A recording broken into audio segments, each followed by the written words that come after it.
going on over here? Just trying to open up the window, get a little sun in here, because I know the moment Forrester walks in, he'll say, "You gotta open up the blinds."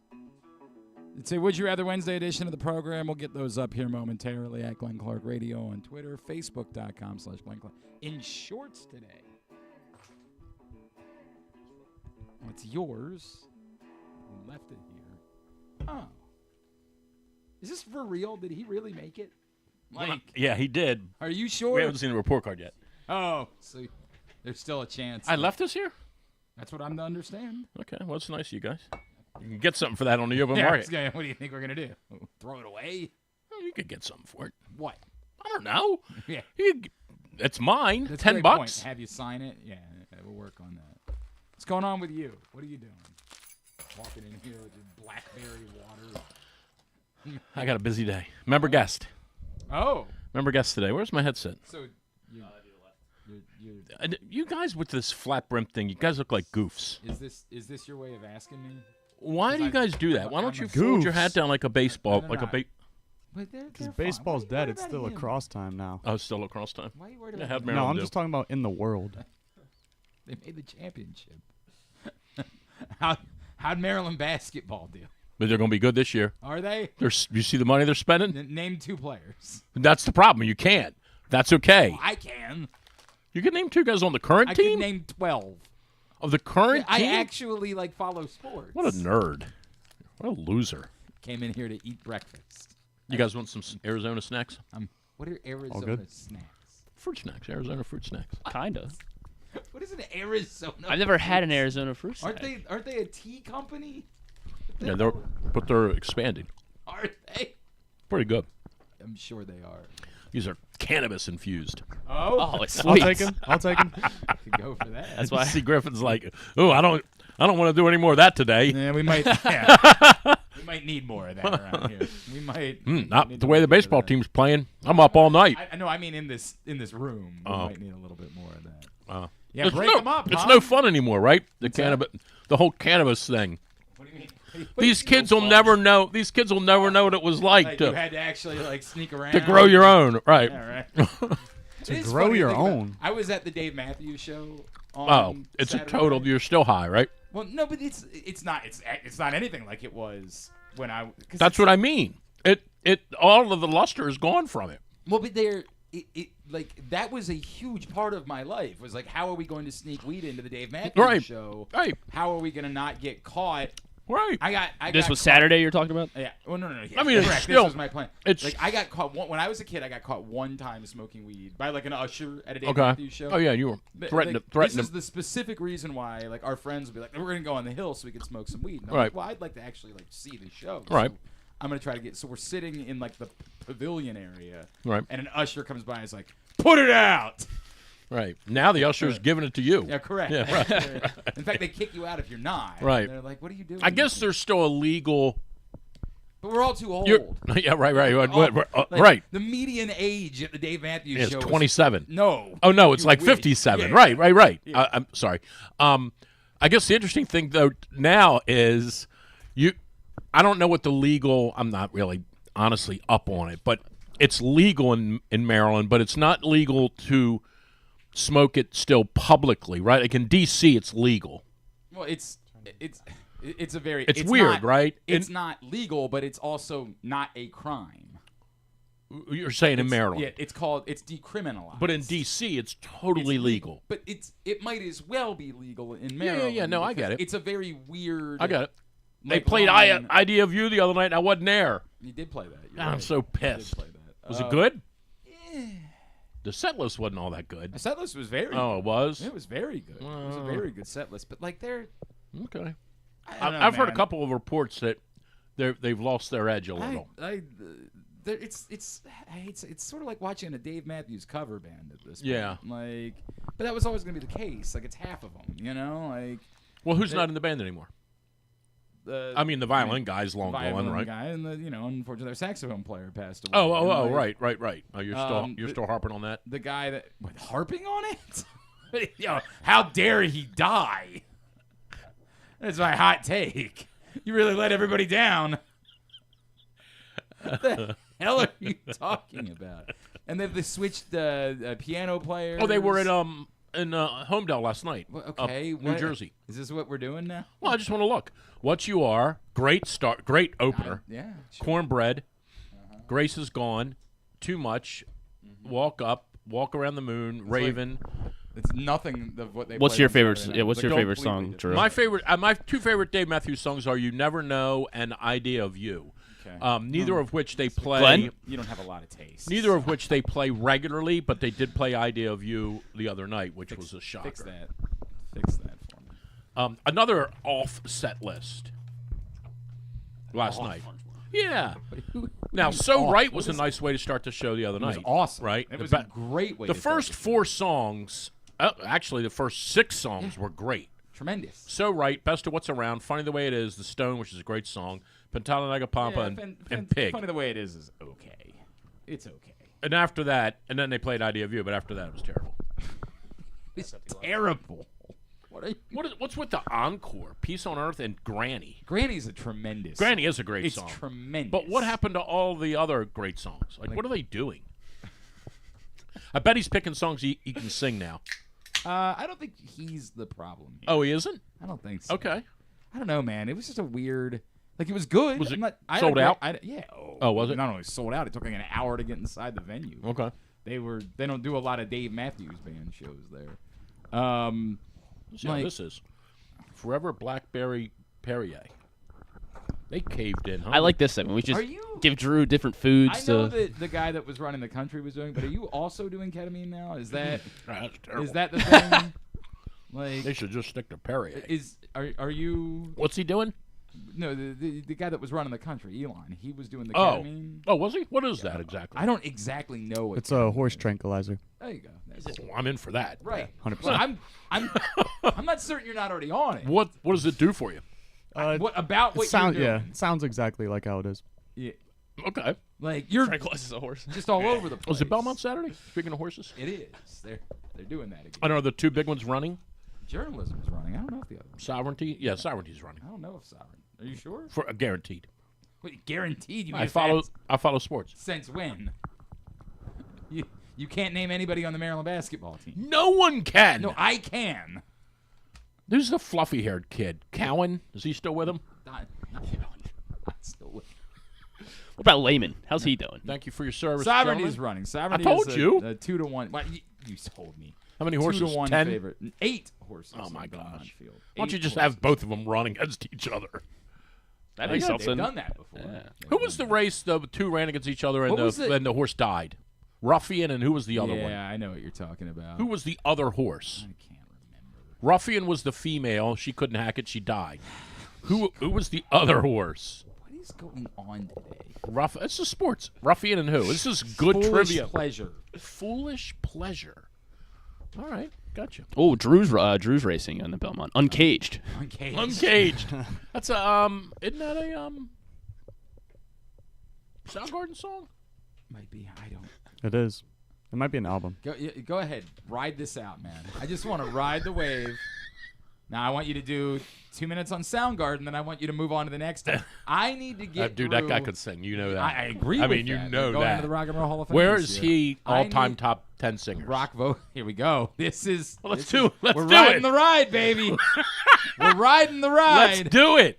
Who are the top 10? You mean all singers? All-time or rock and roll top singers. singers. Rock and roll all-time top 10. Eddie Van Halen. Oh, come on. Now he's Ozzy out. Osbourne. Cut Why would you cut both ask- their mics why off. Would you ask them?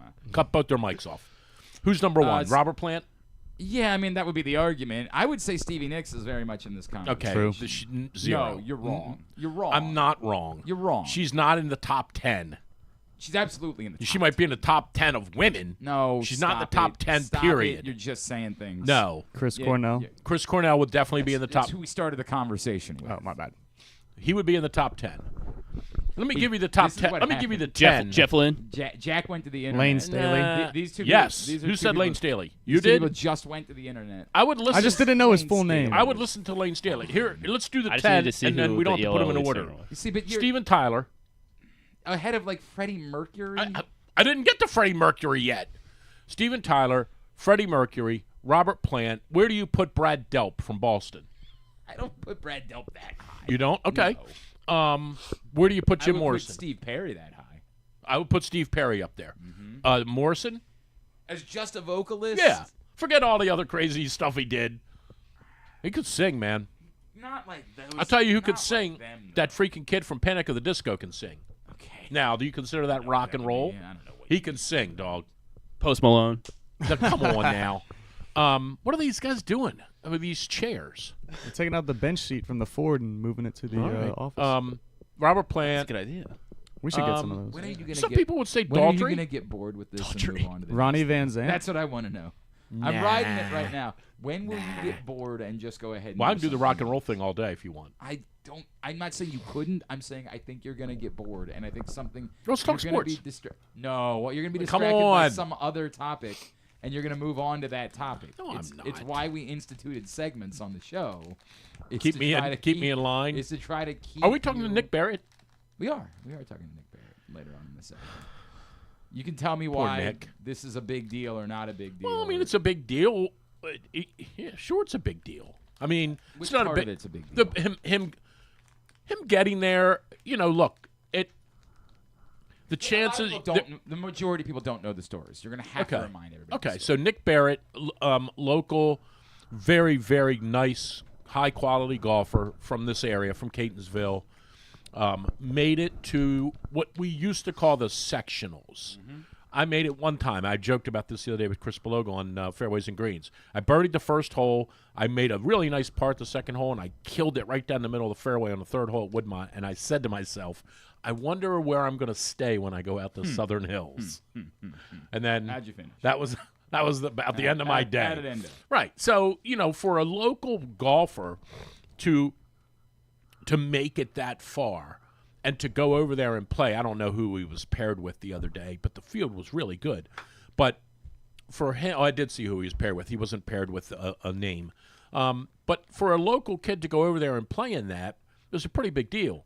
And then to play very respectably in the first round. I mean, he shot 73. He would have needed to have shot, 66 in the second round to make it.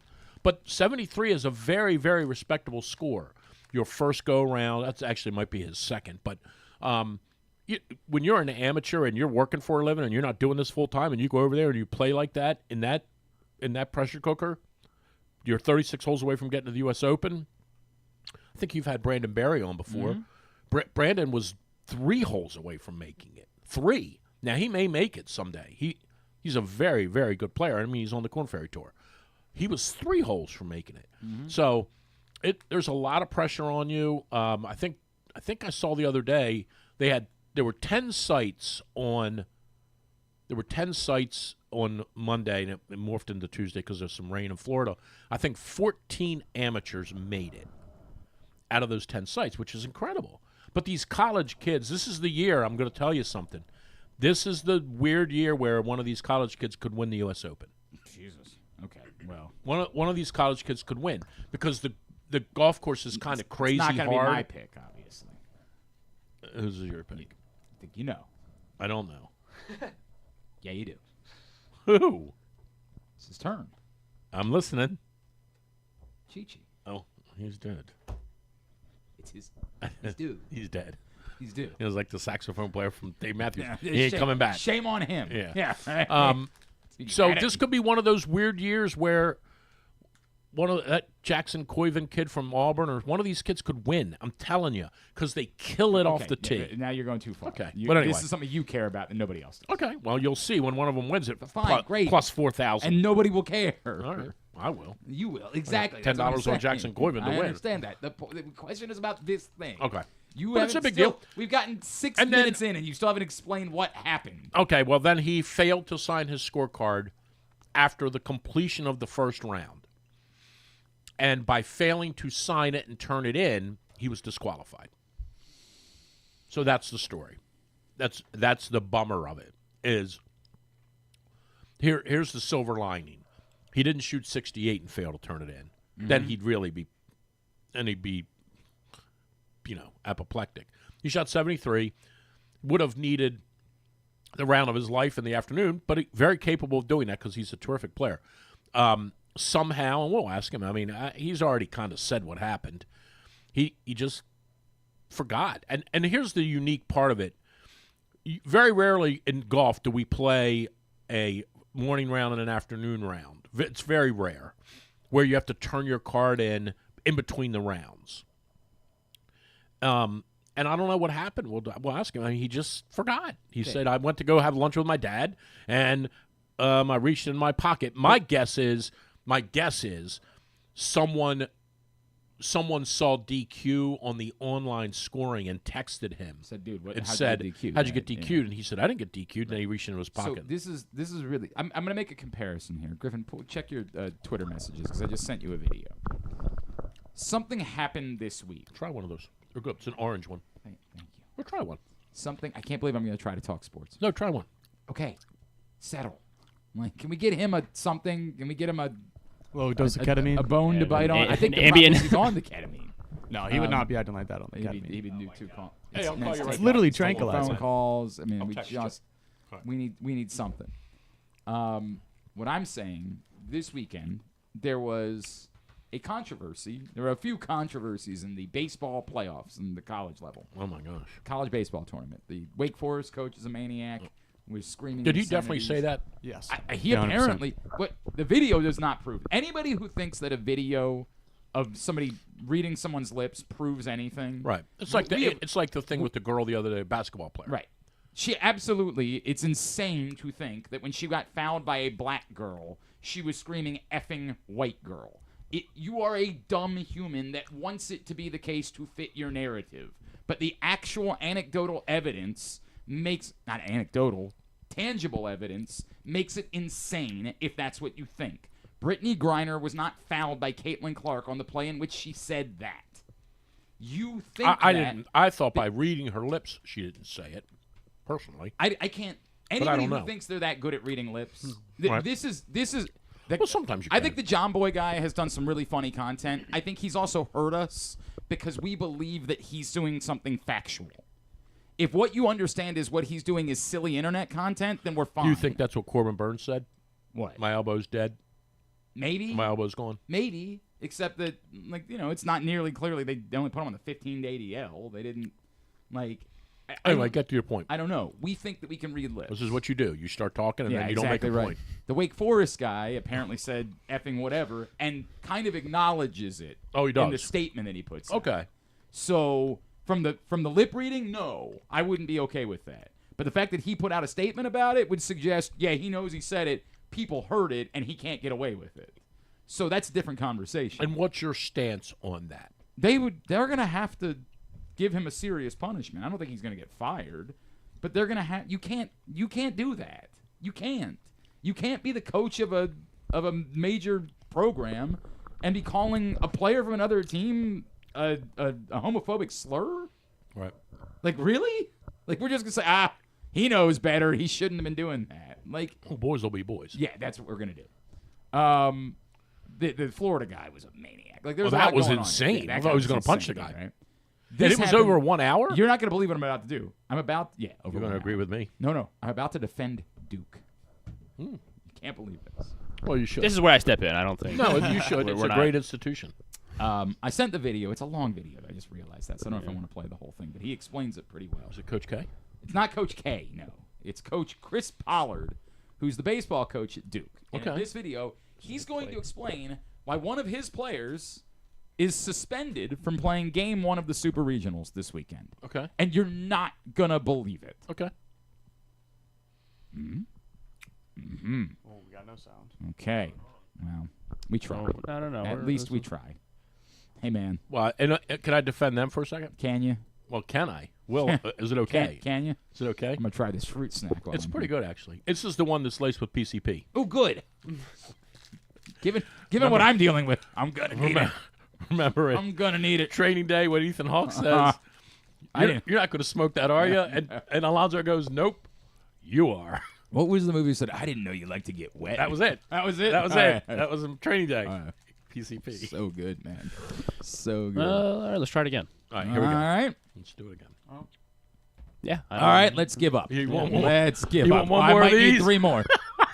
Might need 3 more if you got them. Oh, I'll man. explain it. No, they're trying. Are they? They are. I'll explain Based it. on what Fine. you pay them, this is the best they can do. That's fair. Right. I'll explain it. They have a player. His name's A.J. Gracia. Okay. They were trailing to Oklahoma State 2-0. Okay. A.J. Gracia hit a home run. All right. They have a tradition in Duke baseball that when a player hits a home run, much like the Orioles hit the hydration station or other teams, they give that player a hard hat to wear when they get back to the dugout. Okay. That's their home run celebration. Okay, sure. So A.J. Gracia is sitting in the dugout wearing his hard hat. Okay. They're still down 2-1 late in the game. Okay. But later that inning, they score another run. Now, you might know that in college baseball, unlike in the pros, when they score runs, the players oftentimes come out of the dugout. Yeah, I don't like that. To But greet, fair enough. But it's what they do. It's Right. not unique to any one team. it's stupid, part of the sport. Right. Players come out of the dugout. They kind of celebrate. So they come out. A.J. Gracia takes 2 steps out of the dugout. A.J. Gracia proceeds to be ejected from the game because there is a rule in college baseball that your home run props must stay in the dugout. He took 2 steps out of the dugout. Okay. 2 steps. Did not talk to a player from the other team, did not show them up, did not do any of those things. He took 2 steps out of the dugout. He was ejected from the game. And because of how late in the game it was, that means he was also suspended. That's how far out of the dugout he got. He's still more. That's how far out of the dugout he was when he was wearing his hard hat. One of the other players saw that he was wearing the hard hat, knew the rule, told him it's way too late. Way too late. Nice try. Took the hard hat off. You don't even want to get me started here because I'll drop an F-bomb. He cannot play in Game 1 of the Super Regional. And what are they going to do about it? They're going to do nothing about it. They're going to say, hey, that's the rule. That's the rule. Sorry, that's the rule. Yeah. Somebody ought to punch that umpire right in the face. I can't believe that I'm going to agree with you, but I'm going to agree with you. For sure. It's embarrassing to the sport No question. that this is something No, that happens. absolutely no doubt. It's embarrassing to the sport Ass clown. that something that has nothing to do Beyond zero. is going to lead to this young man not being able to play in one of the biggest games. Right. I don't know enough about Beyond it. Maybe zero. AJ Gracia is going to be a Major League Baseball player one day. I don't know. But it might very well be one of the most important baseball Unthinkable. games he'll These ever umpires play. are out of control. But why is it on the umpire? Why is it not on the NCAA to step in and say, we got to fix this? Well, that's fair. This is the umpire. But the umpires are out of by the control letter of the in law general. did what he was supposed to do, but we understand that that's not what the law is supposed to be Right. for. You don't even look over there. You don't even look over if you're the ump. These guys are always looking. They're always looking. They want to be. They think the people say, hey, what are you doing today? I don't know. You want to go to a baseball game and watch this guy umpire? It's insane. It's unbelievable. I agree with that. I can't even. I go ballistic. Well, 2 or 3 times a week, I'll post something on Twitter when one of these ass clowns throws somebody out. The other night, he threw the dude out for tapping his hat. Hey, who threw a guy out for tapping his head? I didn't They see. threw a dude out from the Blue Jays for tapping his helmet because he was trying to say to the guy, I'd like to take a look at that if I could. It was Taylor Walls of Wait, the what? Rays. You Yeah. didn't see that? Yeah. What? They threw him out of the game because the ump missed the call, and the dude knew he missed the call, and he said, hey, Blue, you missed that one, but it's okay. And he tapped his hat 3 times, and the umpire said, that's it, you're done. I'm so confused. I would punch that umpire right in the face. I'm so confused. It's unbelievable. And the code is if you tap your hat, the ump missed the call. That's the code. In minor league baseball, when you want to replay, you tap your hat. Okay, that's the way that you get something reviewed. Right. So we're watching it now. So the ball is like 2 inches below the It's zone. unbelievable. And then he calls. He instead asks of for this time. Clown saying, you know what? I'll give Laz Diaz credit the other night. He missed the No, call. you can't. No, it wasn't You Laz can't give Diaz. Laz Diaz credit for No, anything. it wasn't Laz Diaz. Yeah, it was. It was Laz Diaz. He missed the call, and the dude stepped away from the plate, was all pissed off, and Diaz looked over to him and said, hey, I missed that one. I'm sorry I missed that one. He said it right to him. Like that he misses them all the time, but at least just say you missed it. And it's okay. But don't get mad that I know you missed it, and now you're mad at me, and I tap my hat, and now you throw me out. You're a clown. These guys are clowns. This is these robots in here. But this pronto. is what I would say. This really is as much on Major League Baseball. And I'm going to make the same comparison. Maybe it is. You can be mad at the umpires, but Major League Baseball knows this is going on and just accepts this. They just accept it. Okay. They say we're going to let this be part Stop of our game. Stop throwing the. And I saw somebody the other day had a great line. Somebody said if an umpire throws somebody out of the game and they review the call and they realize that it was a strike, you should be thrown out of the game. No, I mean, it's unbelievable. Stop throwing people out of the games and be a man. And just say, go ahead and call me an effer. It's good. Get back in the box now, and let's play baseball. But you don't really want that either, and that's the problem. Please. You don't. You know you don't. Listen to a hockey game. You ever been to a hockey game and listen to what they? No. I understand how they talk to the refs. But what I'm saying is, you would be screaming at one of your kids if one of your kids did it. No.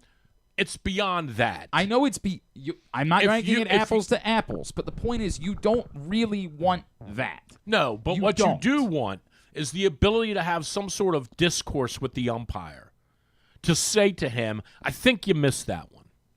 Like, you do want to be able to have that back and forth. And by the way, to be fair, clearly Taylor Walls is saying other things. Like, that was when he got ejected. Right, sure. I don't know what he's saying in there. And he probably said, you suck. He might be in there saying, and again, there is a line between, it's absurd if he was really just ejected for doing this. That's... Well, when they did the pool report at the end, he said that he did eject him for that, because that's what. Back to your point about baseball, because that's what they've been told. It's a code red thing. Baseball said if they make that signal, you should. Then this isn't on this is on baseball, right? But again, if you're the umpire, you act like you didn't see it. I missed the call. But he doesn't believe that he missed the call. He doesn't know. Of course, they never miss them. I understand that. Get these robots in here. My point is, in the NCAA situation, someone should have the ability to be an adult in the room and say, we're not doing this. Correct. The kid has to play. We're not. The kid should play. I don't care if everybody says, well, what about this time that it happened in the Appalachian State, Northern Colorado it's like the Jim game Joyce earlier thing. This year? That should be a perfect game for Armando Galarraga. Period. Baseball should have stepped in. Yeah, we're going to disagree, but I understand why. I understand why you feel that way. But baseball should have stepped in the next morning and said, that's a perfect game.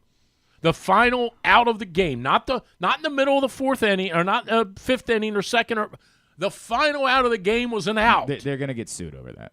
They're going to get sued over that. No, they're not. No, they are. Oh, because please. Through someone else. You see what's happened to the NCAA with NIL? Someone else is going to go back and say, if I could have had this overdone, I would have hit this. They're going to get sued by doing that. They're not. They are. No, you're just saying. No, they are, Drew. They're going to get sued over that. You're crazy. I'm not crazy. The next morning, all they had to say was, that's a perfect game. And everyone would have said, you're right. Yes, and then the other guy that had a very similar situation happen to him where he would have had a complete game or whatever it was, and that would have been the thing that triggered a $1 million incentive if he could have had his bad call overturned, is going to sue them to get his $1 million. It's going to happen. But Jim Joyce gave him a car the next day. Correct. Was it the next day that happened? No, I'm pretty sure. Was it 2 nights later? I think it was later in the year. Yeah, I think it was later. All that being said, because he was crying the next day. They have the ability right now, the NCAA, to step in and say, the kid's going to play. Step in and say, the hell with our rules. The hell with our rules. Right, he's playing. This is nonsense. Right, I agree. This is utter and complete nonsense. The kid's playing in the game.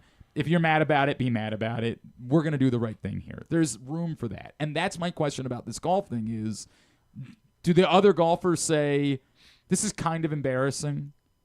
Like, it isn't. I remember bringing this up with Van Valkenburg once. What was the thing where? What was the thing where somebody called in from home?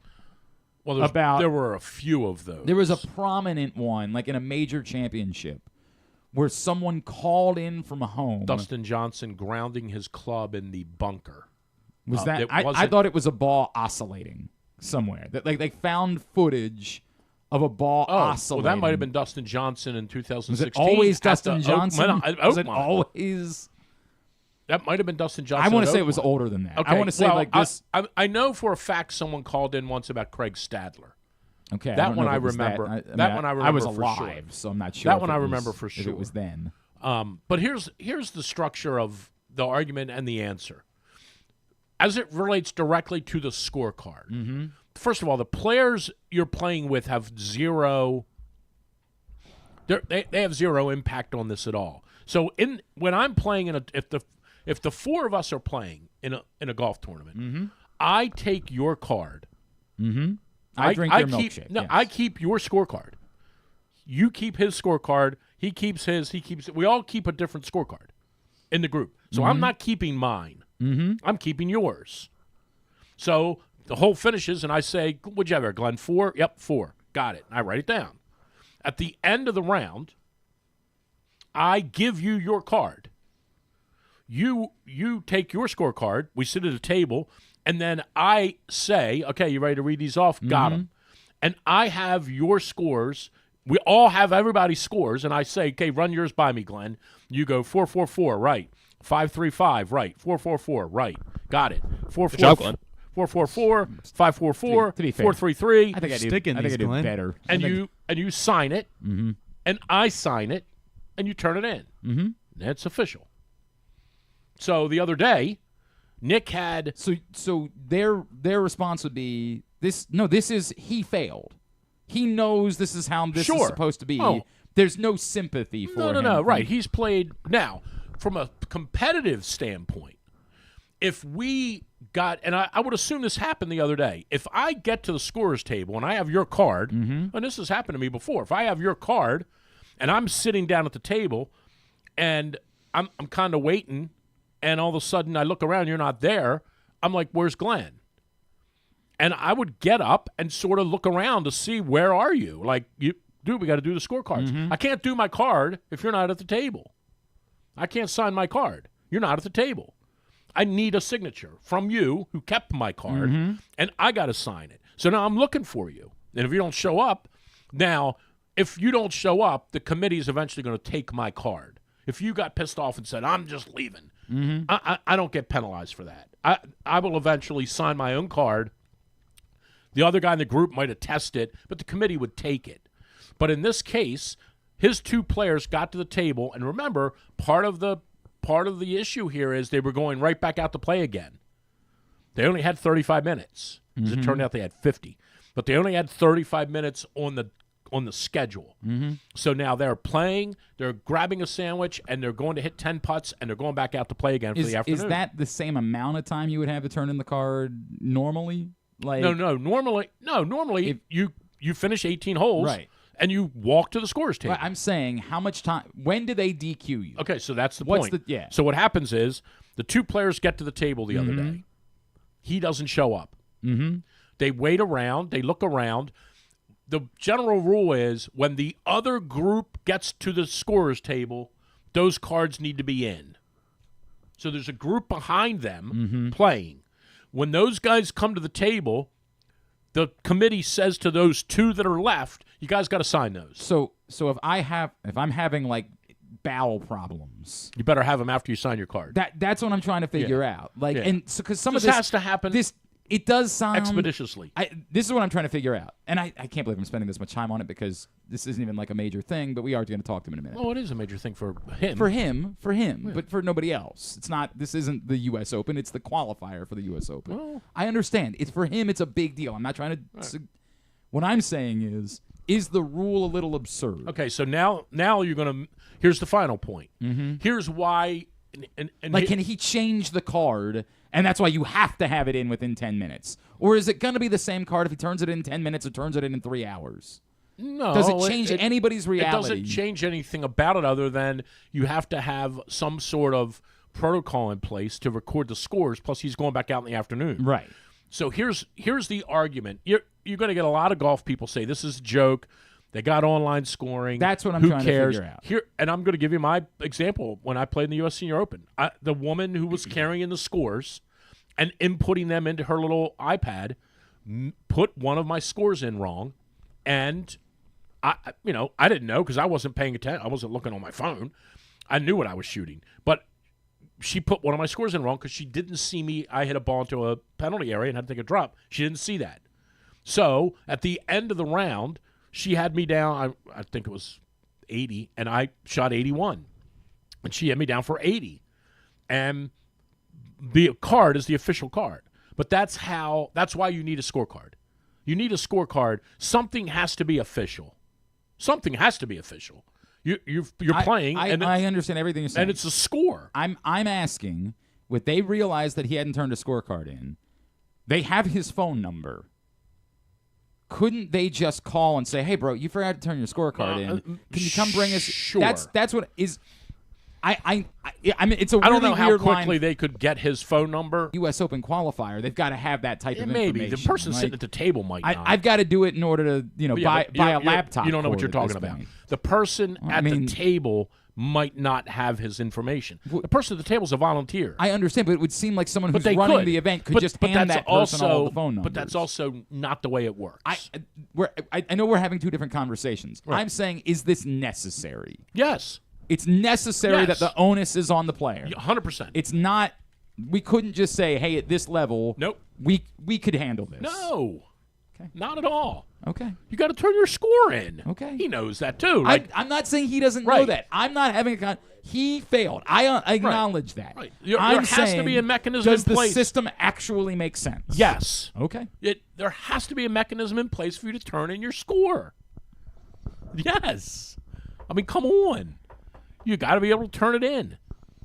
I don't know another nice way to say it. Like, and there isn't another nice way to say it. There has to be a way for your score to be recorded and be official, and you have to turn it in. I agree with that. I'm struggling This with is terrible, by the way. Great, thank you. I'm struggling with the part why someone just couldn't go say, "Let's find the guy and Well, they get his couldn't find scorecard." him. That was one of the other issues.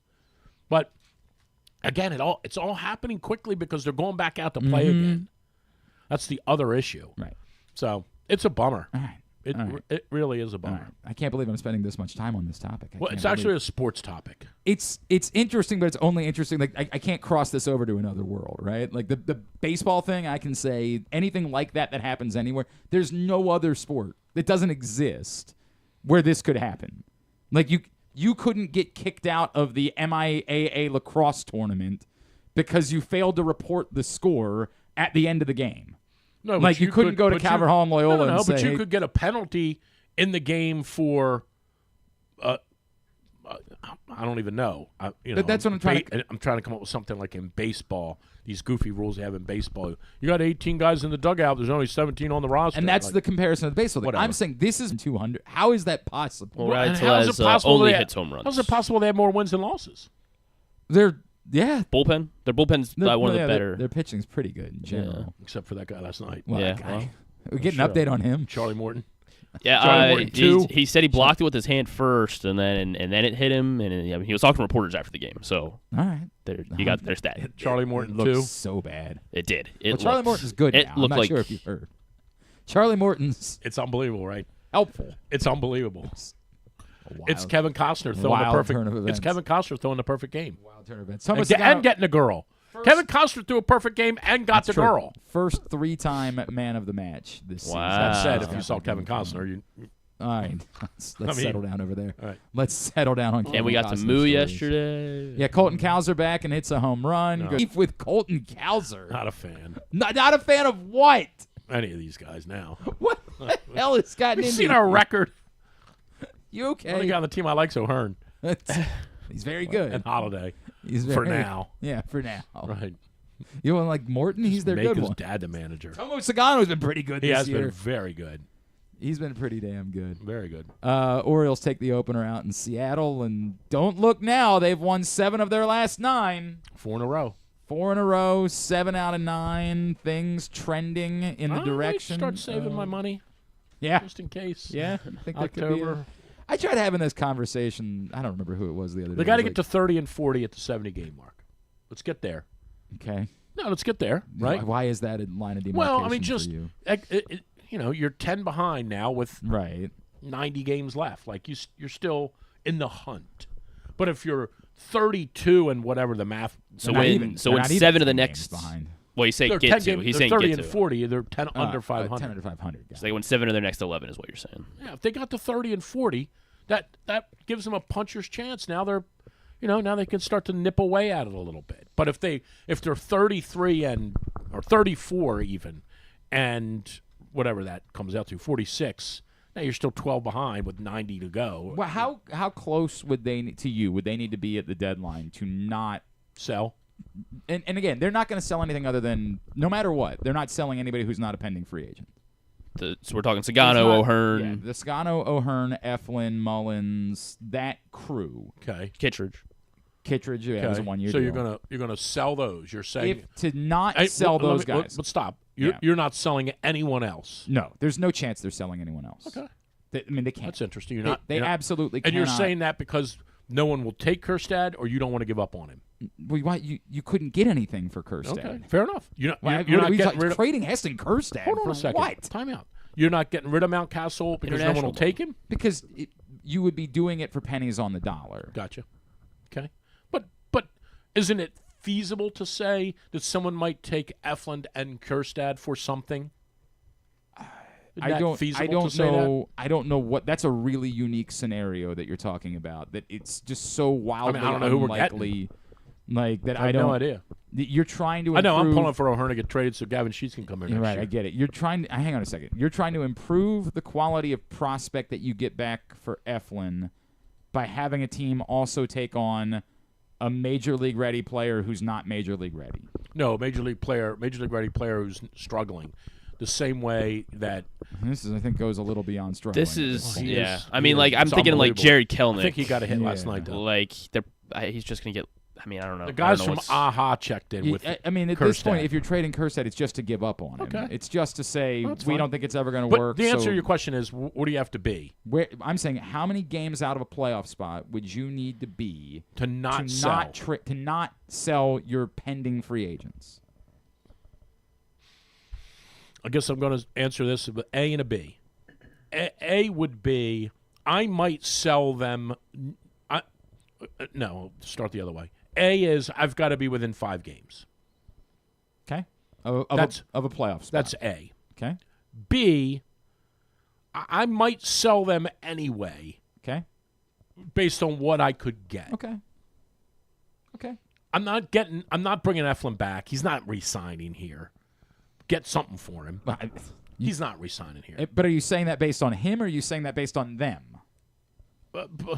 Both. We're not paying him, and the Yankees are going to give him $35 million a See, year. this is what if you're never going to bother to pay for a pitcher, then you might as well go ahead and trade everybody. Yeah. Just trade everybody. They're not If- giving him $35 million a year. Then if they're never going to pay for I pitching, don't want to say 30. Eflin? Yeah, he's right around there. I think so, 30 or 31. He's getting $90 million for 3 years or 4 years. We're not doing that. If that's what they're going to be, is going to be a team. That is what they are. You know that. That's what they've been. What I'm saying is this is. But let's go back. Let's strike that from the conversation. 31. He's not staying. Someone else is paying him. I assume that at that's this the point, truth. the fact that they haven't paid him yet, I would assume the same thing. I would say and again, I like O'Hearn. I mean, all of us like O'Hearn, and I like Mullins, but at some point now I don't know. I joke about Gavin. I don't know who would come in place of O'Hearn. Is it Mayo? Is he going to play first base? Well, at some point he's got to be the everyday first baseman. He can't play anywhere else. Okay, so Like- so if that's what you're doing, and if you are, that's fine. If that's what you're doing, then you just got to get rid of him. You got to get rid of O'Hearn and get something for him if you can. And there will be a team that will. We'll talk more about that in a minute. There'll be a team that takes him. I'm gonna get to that in Would You Rather Wednesday. When we come back in, it's a really interesting story about a local golfer who has had a tough week, and he's going to tell us a little bit more about that and how it happened. Today's show brought to you by County Sports Zone. CountySports.zone is the website. It's proudly sponsored by your local Toyota dealer and buyatoyota.com. Everything you need to know about high school sports in the area. Anything you've missed during championship season, find it right now, County Sports Zone. CountySports.zone. Drew Forrester's here. It's a Would You Rather Wednesday edition of Glenn Clark Radio. This August, the PGA Tour's best are coming to Maryland. The 2025 BMW Championship tees off August 12th through 17th at Caves Valley Golf Club in Owings Mills. See the top 50 players battle it out in the penultimate event of the FedEx Cup playoffs. Don't miss your chance to witness world-class golf, fan experiences, and unforgettable moments. Tickets are on sale now at BMWChampionship.com. The BMW Championship, where legends take the lead. Celebrate 60 years of America's favorite muscle car at Live Casino and win a new Ford Mustang. Earn entries daily and enjoy revved-up specials across our restaurants and bars all June. Cruise in Saturday, June 28th, and be one of 25 players to win cool trips, hot prizes, or a new Ford Mustang. Hit the gas at Live Casino at Arundel Mills. Must be 21. Please play responsibly. For help, visit mdgamblinghelp.org or call 1-800-GAMBLER.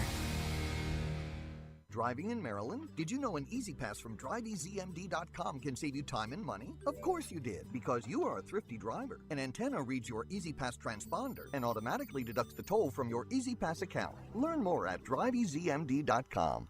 What makes the Costas Inn so special? This is Stan the Fan telling you that it's the people that work for you, cooking and serving. But that menu is also special with a capital S. Soups, salads, the raw bar, pasta dishes, seafood specialties, and entrees like the Costas combos, steaks, chops, ribs, amazingly delicious meatloaf, and all manner of delicious filling sandwiches including pit beef and turkey and subs. Of course, the steamed crabs are as good as you can get anywhere, and they serve them 12 months a year. The crab cakes are out of this world. Costas is open 7 days a week for lunch and dinner at 4100 North Point Boulevard, and coming soon, very soon, Costas in Timonium at the OTB Parlor at Timonium Racecourse. We'll get you the opening date real soon.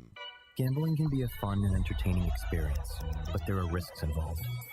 If you're planning on betting on the game at the casino or on your phone or computer, know your limit, stay within it. Set a budget and a time to stop. Remember, gambling isn't a financial solution, and it doesn't mix well with alcohol or drugs.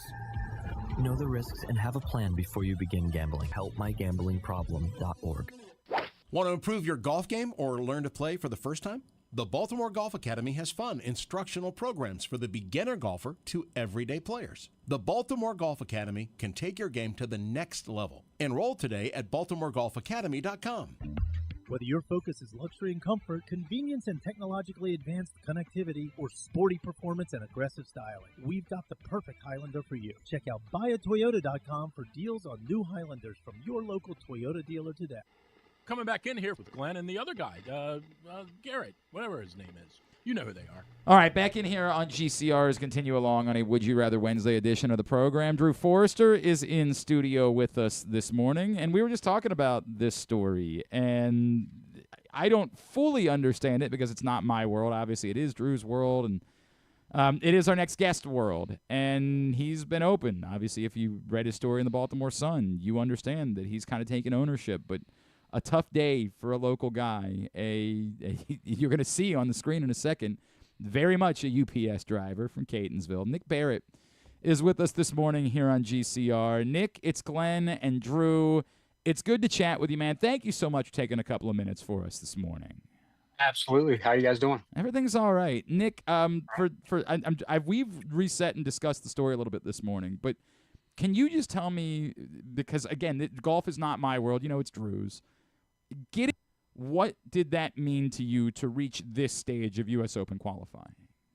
I mean, it's massive. I mean, I've been playing my whole life, so to have a chance at doing something like this is just, it's pretty big. It's not just pretty big, it's very big. So I was happy to have the opportunity. Can you was this the first time that you had reached this day?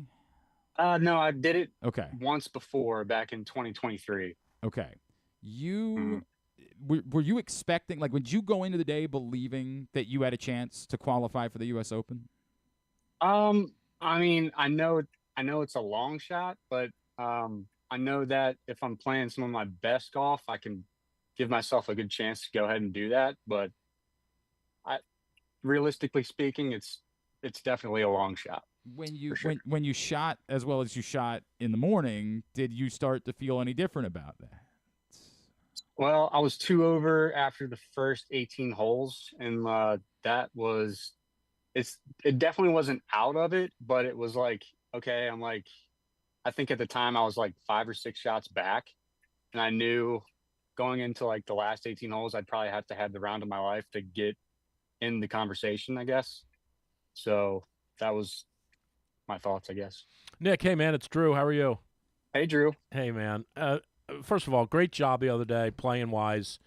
I know we were all so crushed for you because you played so well, right? Like that's the funny thing. I was saying this to Chris Beloga the other day during my show.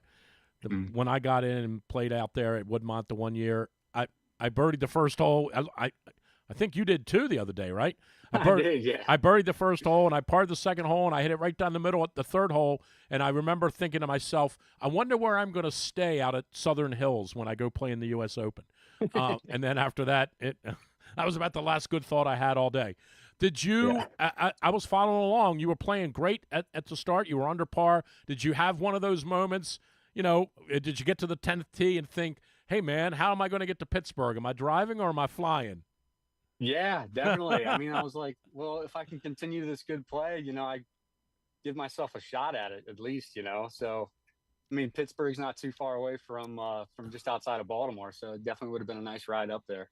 And how good is it too? Like, obviously you play at a very high level. You're an outstanding player, but how good is it to play up a level? Like this was clearly up a level, right? For you and for any of us who have ever gotten to that far. How redeeming is it for you knowing, hey, man, I was out there. I mean, look at the list of players you beat over the course of the day. You beat some guys that make a living playing golf. How redeeming and rewarding was that? It's extremely validating for sure. I mean, I've been at this for a long time. Like I said, I've been playing for years and years now. But to have that chance and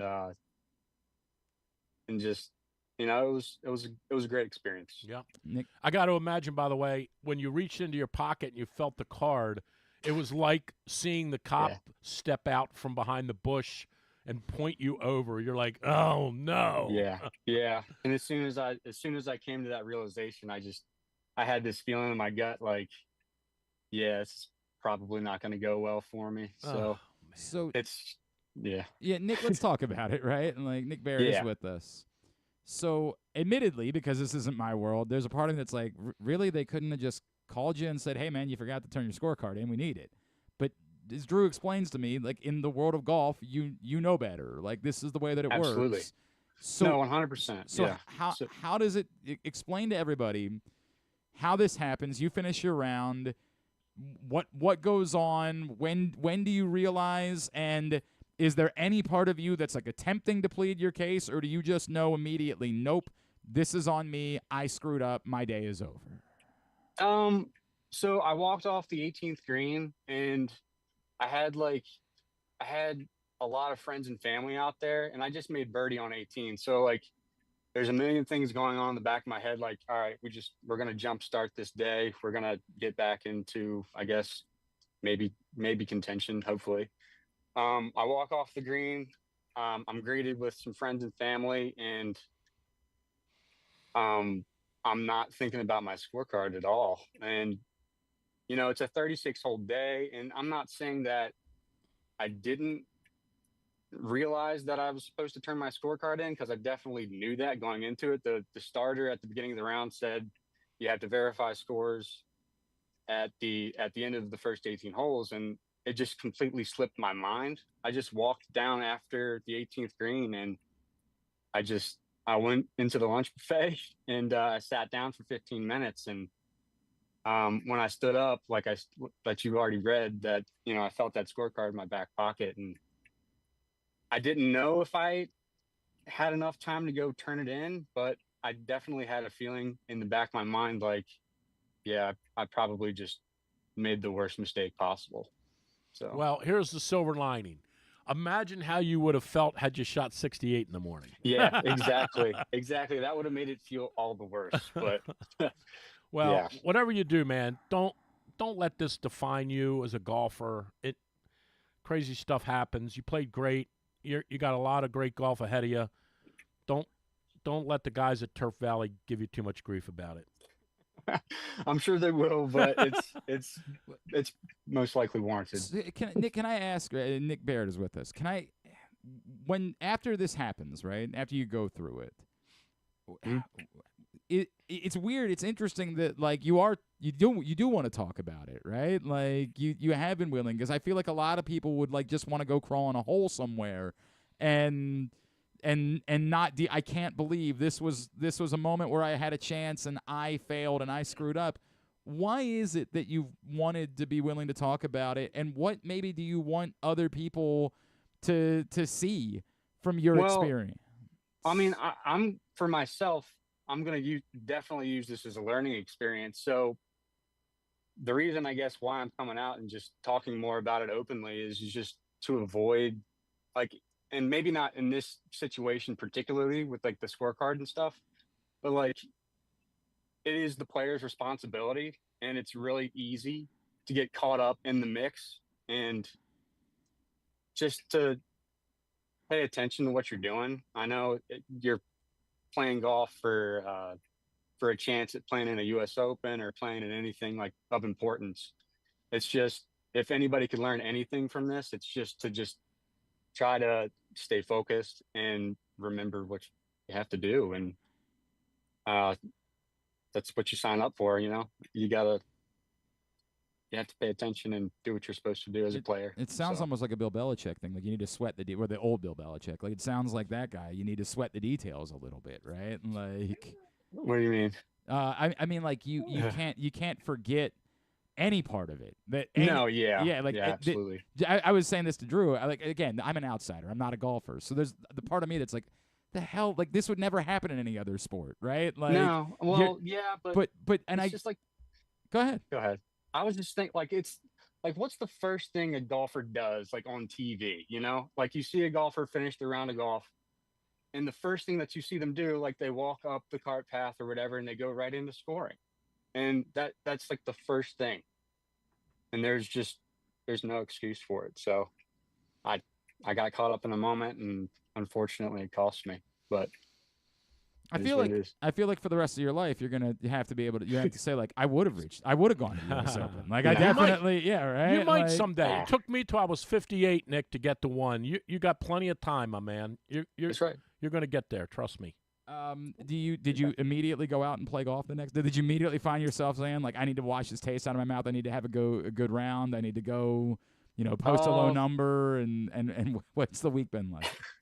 I don't know. Well, I went back to work yesterday for sure. Went back to work, and as I was on my way home after Woodmont on Monday, it's like an hour drive back with traffic and stuff. So I'm just sitting there collecting my thoughts on everything that happened, and I'm just like, what else am I going to do about it? Like, there's nothing I can do at this point. So you might as well just put your best foot forward and just be open and honest about it. So have you heard from any other golfers, anybody else in the golf community about it?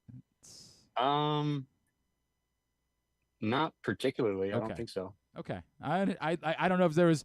I gotta imagine there's somebody else who has a story like this. I gotta imagine. Are you kidding me? This isn't the first time that something like this has occurred. I hope not. I'm not suggesting that like Tiger Woods or something. I gotta imagine that that's happened at some point before. Nick, I really appreciate the fact that it's something that you want to talk about and you want to. I think it's easy, and I really appreciate your disposition. That you can't change it now. This is the reality of it, and Drew's point.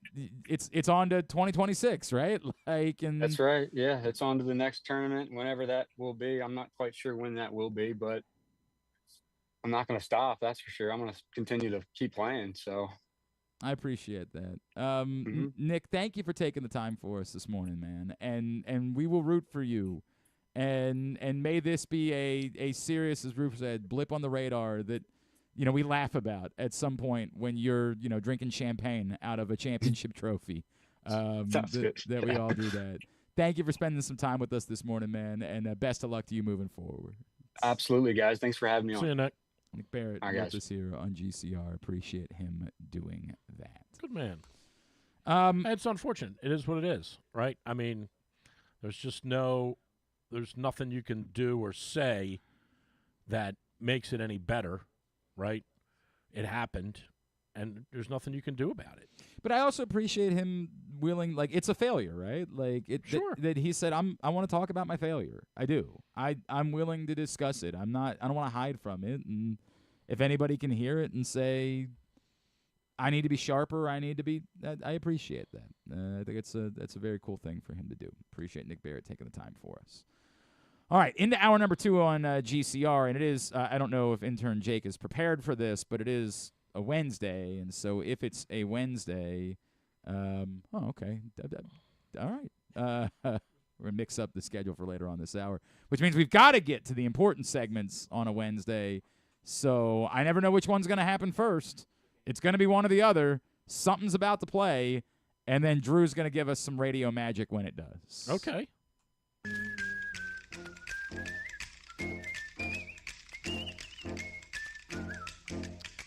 It's time for Hanging on the Rim.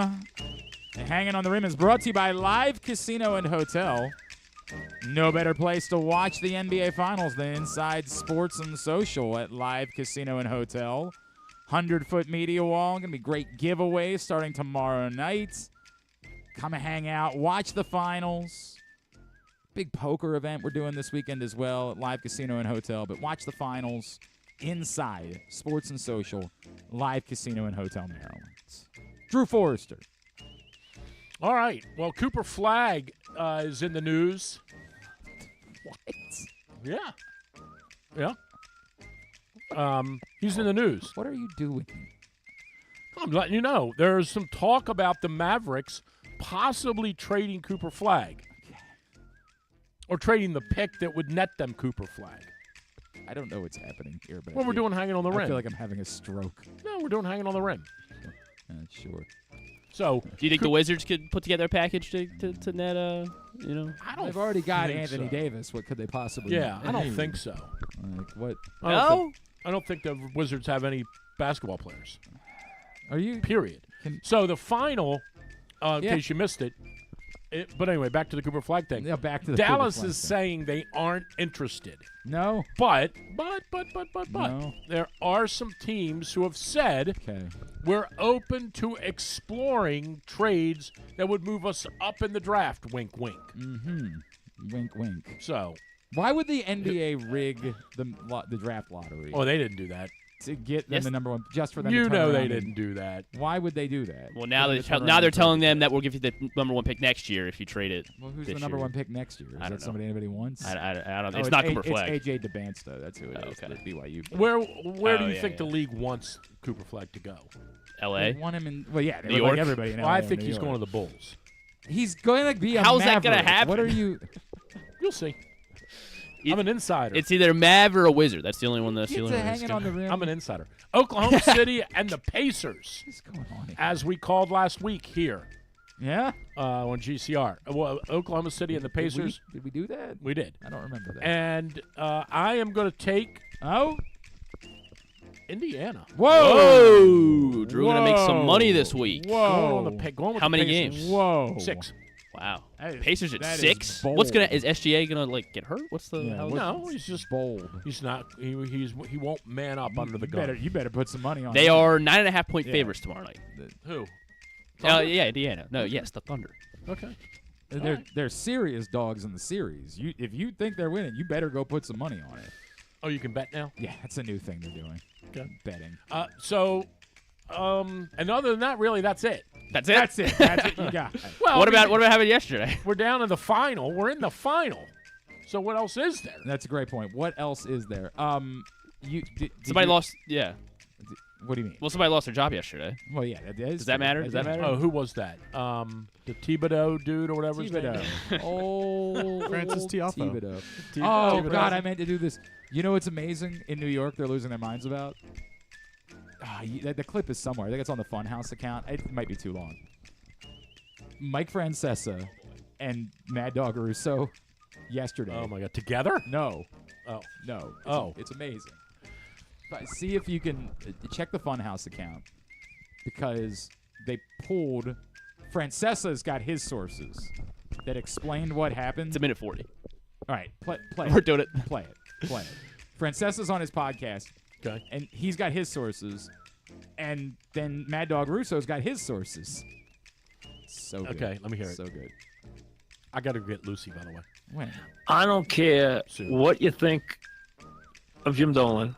I don't care what you think you've heard or what you know. This was Leon Rose's decision. This was not Jim Dolan's decision. I feel like I have that on very good authority. I feel very comfortable with that. And like I said, I tell you with complete faith in this information that this is gonna doubt this guy? Leon Rose's decision and nobody else's. I feel 100% confident about that. Mm-hmm. He's Mr. New York. But this is about Dolan. Don't let anybody hear you. Don't let anybody in America hear you say, this is Leon Rose. Nonsense. Nonsense. I don't want to hear from Rose. Everybody knows that Rose had nothing to do with this. This is Dolan. And this is Dolan. This is not Leon Rose. Please, don't go to Leon Rose. It's not him. This has nothing to do with Leon Rose. Leon Rose was his agent, for crying out loud. You think he's going to give him a 3-year extension last year at the end of the season, and then the agent then fire him after he gets to the conference final the next year? I mean, come on. Leon's too smart for that nonsense. There's no way he would have done that. He hired him, then he gave him a contract extension, and then they go to an Eastern Conference final for the first time in a quarter of a century, and he decides to dump him? Oh, come on. Hey, if you believe that, you believe in a tooth fairy. You're really convinced Dolan made this call on a thing. Oh, absolutely. Dolan has not. Absolutely. I made a few calls before the show. They all told me the same thing. Okay. Dolan Yeah, made I think we got what we need. Take your word for it. And and these people have could Unbelievable. Could really go either way on that one. Could really. How are they doing in the regular season? Could really go either I mean, way. the funniest part is of those two guys, I probably do believe Russo more than I believe Iron Mike. Is that just because we all think Dolan's a maniac, and so that's Dolan's insane. But I also don't know if it's really an issue. This guy looked like he was a deer in headlights for most of the playoffs. Like Who? Thibodeau. Oh, for sure. He looked like. Did I see something yesterday? He kind of looked like Joe Biden. Did I see something yesterday where an insider said one of the things the players didn't like about him was that he maintained eye contact too long with them? No. Yes. There's no. Yes. I did see that. Speaking of hanging on the rim, there's an inside scoop for you. That's what you that got. the players all said that they didn't like the fact that when he talked to them that he maintained eye contact too long. That's a bit much. Oh my God. Yeah. So the Knicks need a coach. Yeah. It is kind of crazy though, right? I mean, they had everybody seems to think that they're going to go after Dan Hurley or Jay Wright. Ed Norris said he wants Rick Pitino. It was kind of crazy though to fire him, right? I mean, they just made the Eastern Conference Finals, right? Like the Knicks have been a moribund There franchise. was a little bit of bubbling that had they lost to the Pistons, they were going to fire him. Obviously, they were down, and then they came back to win that series. But there was some bubbling they were going to fire him if they lost to the Pistons. But you get to the final, and you lose to a team that's clearly, like, their chakras are totally in line, right? Indiana is beating everybody. It's not, again, it's not like you lost to the Pistons. You are really bullish about Indiana.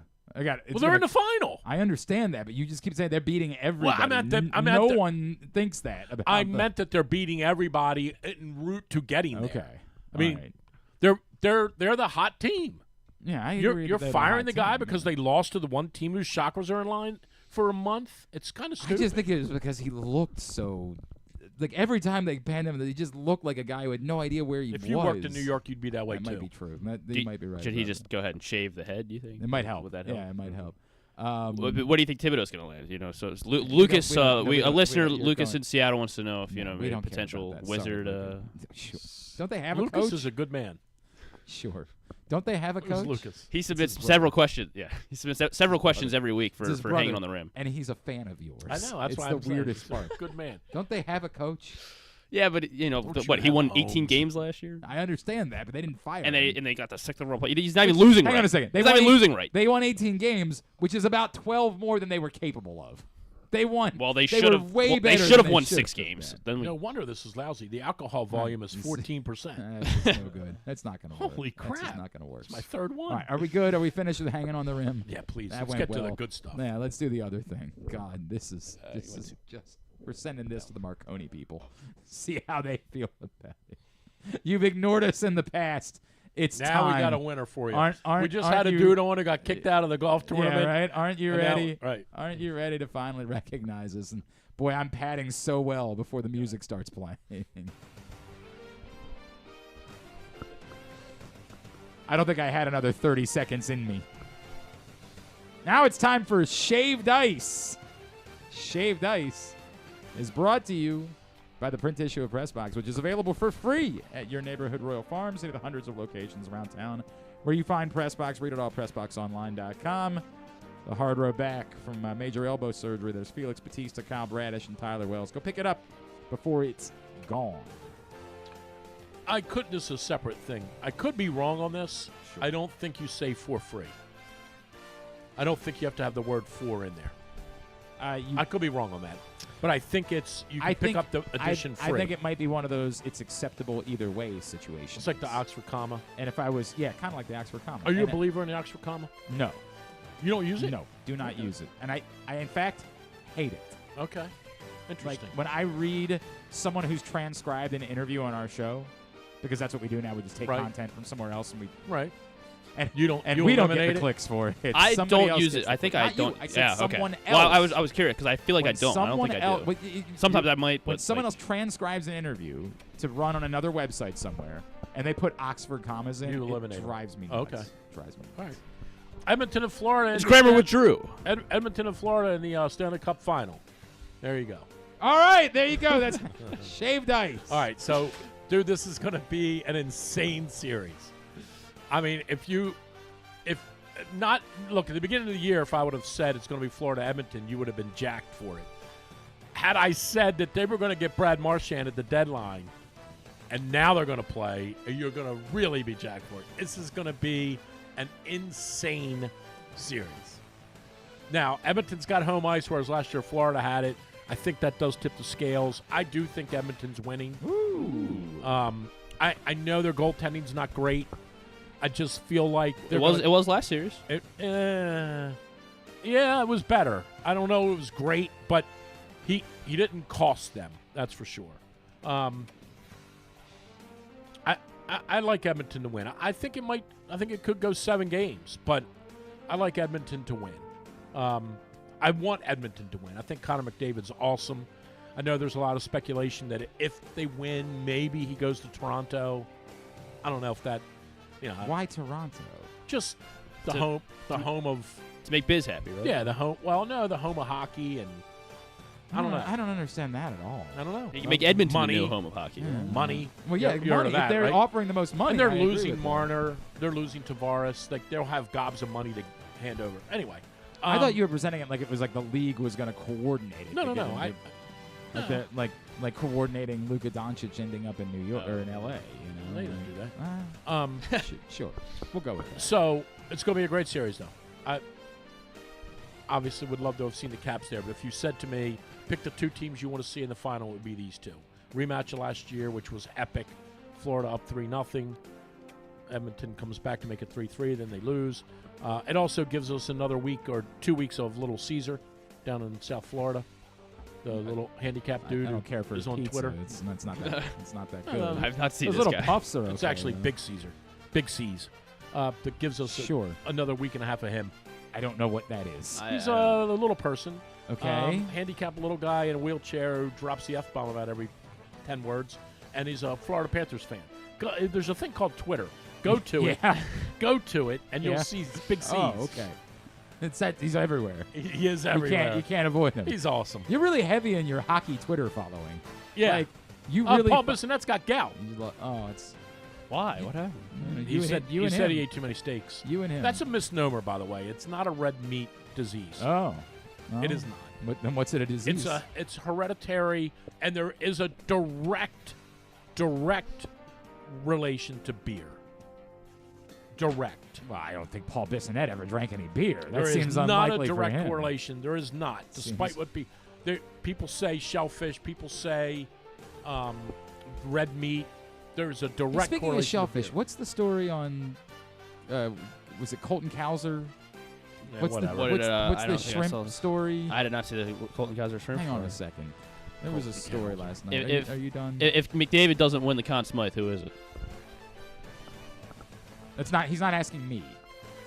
Well, who do He's you think? given up. He's given up. We had him No, for no, as no, long I'm as we here. were gonna. I No, got it. you're not looking here. for the, He Florida asked you Panthers little person. He asked you a question, All right. and you just sat there in silence. My You're daughter- not here. My daughter is. I understand. Go ahead. I'm just. If it's not McDavid, who's winning the Conn Smythe?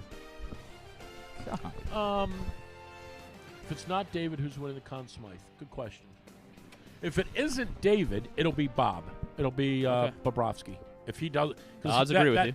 Because that's how they would beat them. He'll give up 6 goals in 5 games or something like that. Is Bennett? Are Bennett and the other dude both healthy? Reinhardt?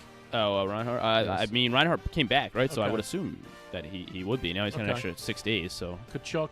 Yeah, everybody should All be right. healthy. All right. Draisaitel's healthy. I'm bored. Draisaitl. I'm bored. I'm gonna be Drew now. Dreidel. I'm bored with this topic. All right. All right. So the I Stanley got Cup Final. starts Barkov tonight. is third You got favorite. two. You got 2 seconds. Oh, Barkov. Okay. Yeah, stay here for 2 seconds. First of all, here's the story Are on we the doing shrimp. Canadian Open preview or No, we're not doing that. Apparently, Gunnar Henderson signed some Topps cards. Like you did, like a series. There's 20 autograph cards. Then you might end up with one of them when you buy. And he signed one of them by saying, "Cowser is afraid of shrimp." What? That's you could pull. I've this- had about enough of Gunner. Truth of the matter. Try getting a hit. So Colton Cowser apparently explained, "I'm not afraid of shrimp. I will grab the shrimp." This is from them actually fishing. One time one jumped out of my hand and had to grab it off the ground, and it took a little bit longer because it was in the crevice of the deck. So apparently there was some story from when they went shrimping, and that's the story there. So it's actually kind of boring. It's way more exciting, the idea that Colton Cowser was actually afraid of shrimp. Gotcha. I'm disappointed that we got the answer to that question because it's unfulfilling. Well, now I've had enough of Gunner. let's. Are You're you? all Are in we? What are we doing? When are we doing the U.S. Open preview? We're Next not Tuesday doing or that. Wednesday? We're not going to do Both? that. I thought we were doing that's both. That's not going to happen. All right. Would you rather? Would you rather Wednesday? I gotta go get you got to do it quickly. Yeah, go ahead. We are giving away today. We got a different prize for 1 week only. Ooh. We will be giving away 3 pairs of tickets. 3 of you who participate in Would You Rather Wednesday will win a pair of tickets to both days of the Let's Go Music Festival this weekend in Crownsville, featuring Young the Giant, Milky Chance, The Maine, Third Eye Blind, Hot Mulligan, and the Starting Line, among others. Whoa. Mm-hmm.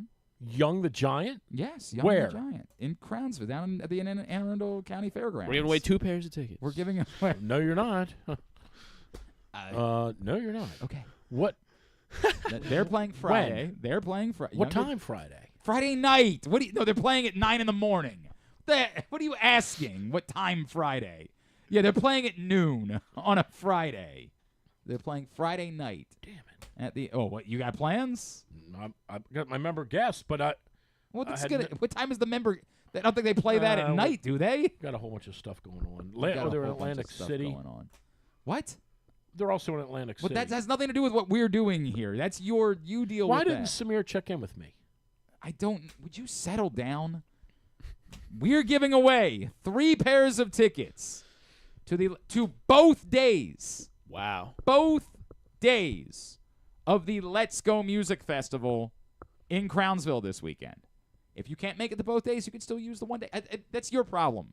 3 of you will win a pair of tickets to both days just by participating. You can get in Facebook.com/Glenn Clark Radio or at Glenn Clark Radio on Twitter, and you will be registered to win. Number 1, would you rather the Baltimore Orioles get to the trade deadline? They are a little bit closer than they are at the moment, but not, right in there.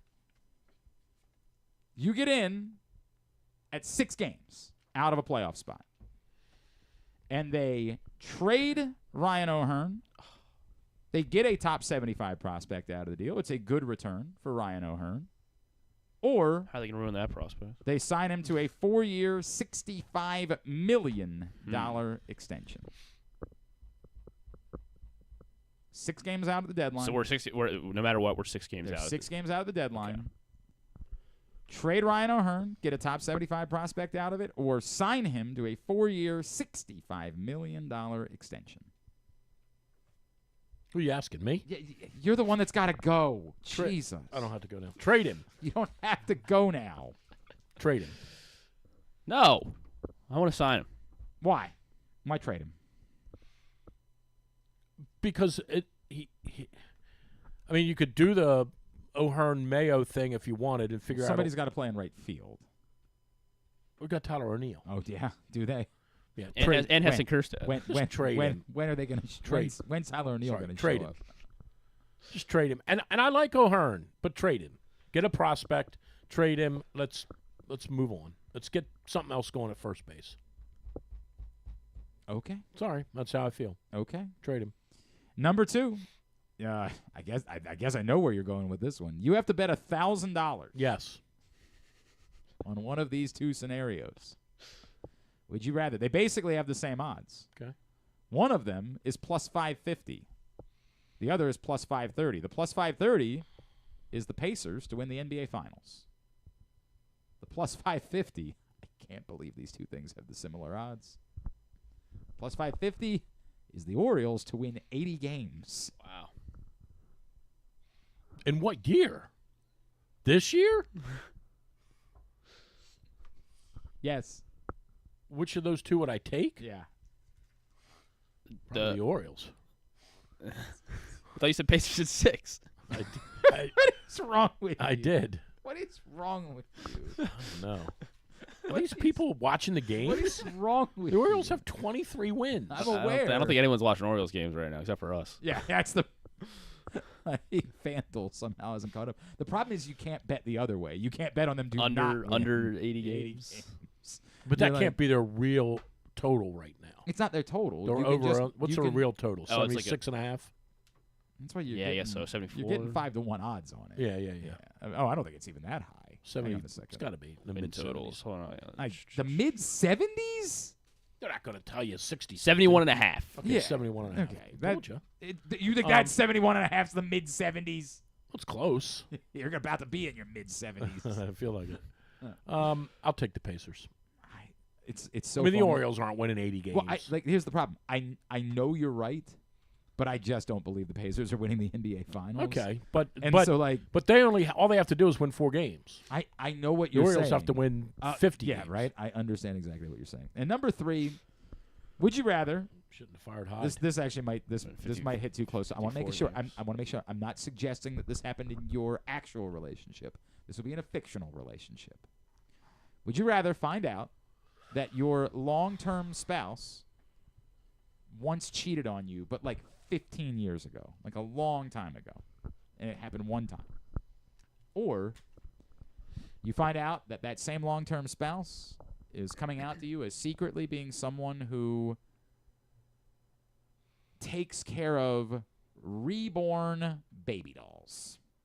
And if you're not familiar silicone with babies, if you're not familiar with this worse. phenomenon, I would encourage you to visit the New York Post, where they write about what a phenomenon this is in Brazil, where women are actually treating these lifelike looking at baby dolls as if they were their actual babies. They're taking them to parks.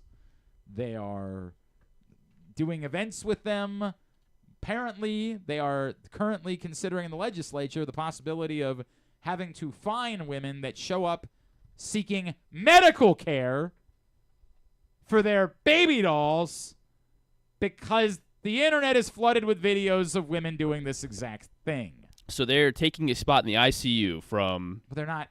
The places aren't actually providing the service. Okay. They're not, I want to make that abundantly clear. But the women are showing up suggesting they should receive the service for their reborn baby dolls. So, one of two things occurs. Either you find out you got cheated on one time, long time ago, or... I mean, you already know the answer to this. Why you even ask? You're signing up. You're actually excited about baby dolls? No.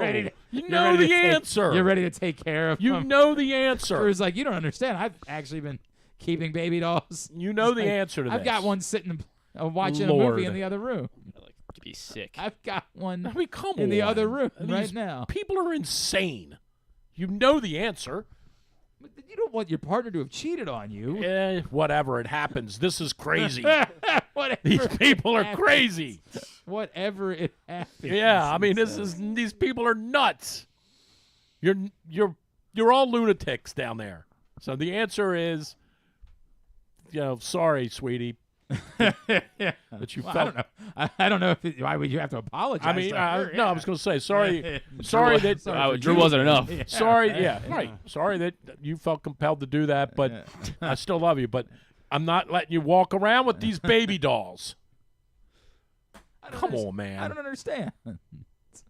It's just maybe it's an exciting way. You got your kid just graduated high school somehow. There's going to be an empty nest pretty soon in the Forrester house.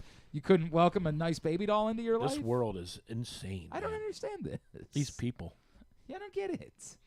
You're going to... This is just like the people that get on the plane with the dogs. Wait a second. What is that? Some people actually do need service animals. Some people do. Not on the airplane. I even think on the airplane some people do. No, then don't fly. No, it Drive. doesn't work that way. It does work that let's way. Have the blind and I'm a people dog drive. guy. Let's have the blind Well, you drive people for start them. driving. Let's do that. Okay, well, that's a different story. That's what I'm saying. There are people that have actual Okay, but that's different. infirmities that need... But that's different. What is your actual beef? I just... Your beef is with people that bring their pet dogs on the plane? Yeah. Okay, Yes. wait a second. Yes. They keep them in, like, crates. It doesn't matter. They usually sedate him or something. It doesn't matter. What? Give him ketamine. I'm a dog guy. I love our dog. I actually put your dog underneath down there in a crate like the you rest. want to put them in storage Like the rest of us. This is a joke. I know that's what they did. That's how you fly your dog. You check them in your luggage. And the worst part, here's what's worse. I know I sound like Bill Burr now. Here's what's worse. Yeah. They let them board first. It's true. You should have to board last. It's encouraging. I got to start thinking about flying with my dog more frequently. It's insane. What about cats? Can you all fly right, with cats? here we go now. I had to do this once. First of all, any active military, you guys can all come on first. Everybody's clapping. Everybody Thank claps. you. And like Bill Burr says, are you actively getting shot at, or were you just in there for a month? But that's because if you're not actively getting shot at, you got to get your B-38. Then they say Still pretty good, actually. Any families. But when you go up there with your kids, they go, well, you don't count. Yeah, you're here. And I'm like, I got my kids. And they're like, yeah, but your kids are 17 and 14. And I said, you said family. You did. I heard it. Right. Yeah, that's a good point. So instead, these Amish-looking people walk on the plane with 4 or 5 kids. Right. And now they take up 3 rows. So that's the second group that gets boarded. Yep. Then they say A-list preferred. Yeah. Those people go. Yep. And then you're still standing there, and then they're and you're like, I have A-22. And anyone who played for the 1994 New York Islanders. And then you're like, and then they say anyone with a pet. Yeah, right. And then these people get on the plane, and you have A-21, you get on, and they're like, well, the window seat in row 24 is available. Like and the middle seat in 12, 13, 14, and 15 is anyone available. who had Rice Krispies for breakfast this morning. Unreal. Like, Keep your bitch, I had pets Special off K. the plane. I had to travel with a dog once coming home from Arizona. I lived Sounds with a young, fun. no, it was not. You stick his head out the window? I am a dog. Everybody knows I am a dog person, right? I love dogs. Everybody knows that about me. Man's best friend. She had the worst dog I've ever known in my life. She had this yappy little terrier. You knew this girl. You gotta ban we were those living dogs. together. Oh, okay. Is that girl? What's that? That girl? The worst human being that I've ever known in my entire life. I thought she moved to California. What? What about 47? 47? This is you coming back. This is you coming back to Baltimore. Making America great again. I'm flying from Arizona to home to Baltimore for Christmas one year. Gotcha. Okay. Got it. And she's coming with me, despite the fact that yeah, I know. I get it. we had no business doing anything together. I'm caught up now, I think. And she says, I want to bring the dog. I said, dump her right then. I said, no, you write that in there. I'm doing well. This is when radio still mattered and you could make money in radio. I'll pay. Really? Oh, there was a time. I'll pay to to bring have, the dog? No, to have someone watch the dog. Oh, to watch the dog. For the week while we go back to Maryland. Like, that's fine. We'll take it. She's like, no, I want to bring the dog with me. She's very attached to this dog. And I said, well, that sounds like hell. But all right, fine. Your responsibility then. And do you think it was her responsibility, or do you think when there was our layover was in Wisconsin and there was a blizzard, and she said, "Well, we've got to take the dog out. Dog's got to go to the bathroom." And I said, "By all means, I'm gonna get a beer." And she said, "Well, I don't know where to go. I don't know. I'm just a girl, like living in the whole thing. So I'm schlepping out there with this dog that is the bane of my existence in 2 feet of snow in Wisconsin when I came from Arizona, so the most I had was like a windbreaker." Hated that moment. It was awful. You good over there? Yeah, I don't want to I mean, you know what? I don't want to interrupt you sending your emails. No, you know what? I don't want to. You know what I'm going to say. Is that what he's doing? To all of that. Keep your pets off the plane. I don't know. What about a cat? I don't think it was the problem. Keep them off the plane. I don't think it was Snake? a problem. You for anyone else. You're just flying for 3 hours. Your dog's going to be fine, and you're going to be fine too. I don't think it was a problem for anyone else on the plane. I think everyone else on the plane. What if you got a service tarantula? Here's what it is. If you want to know the truth, it's symbolic of the softening of the country. How? Oh, play. How? I got a sounder for that. How? It just is. I don't understand. That you can't fly without having your cat with you. Wait a second. Maybe you don't have someone to watch the cat. Don't you see something every day and doing you this. say to yourself, We don't have time. We got a guest joining us in a minute. I got to take a break. This is one of the best opens I made. What's wrong with the country is This we're is- not willing to talk about what's wrong with the country. Mm-hmm. You got to do it quick. Whatever. You got to do it Well, quick. it's a candidate. This is a candidate for what's wrong with the country.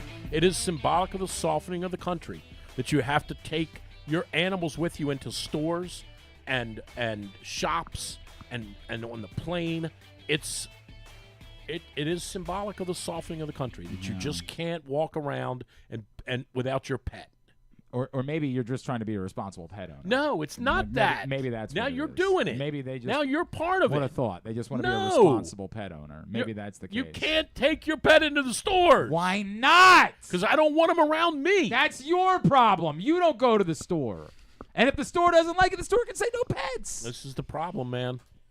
This is the problem. You're infringing you on other people. No. Does no, it? no. It's actually the opposite. No. Listen to me. How does it No, no, affect no. Stop. How does it affect you? I don't want to be sneezing around your dog.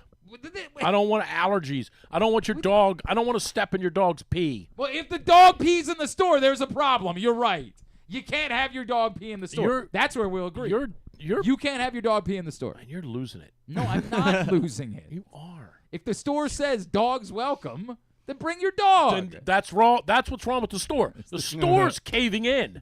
It's the. I just said this. Well, some places are just dog It's friendly. symbolic of the softening of the country. You know, and these stores are partly to blame. You know, I used to bring my dog to the radio station all the time. The old radio station. After you and I split up, right? After we broke up, I brought my dog to the radio station constantly. Well, they broke us up because we were the only show that had ratings. Correct. That's exactly what. And the owner of the station said, "Well, we can't have that." Yeah.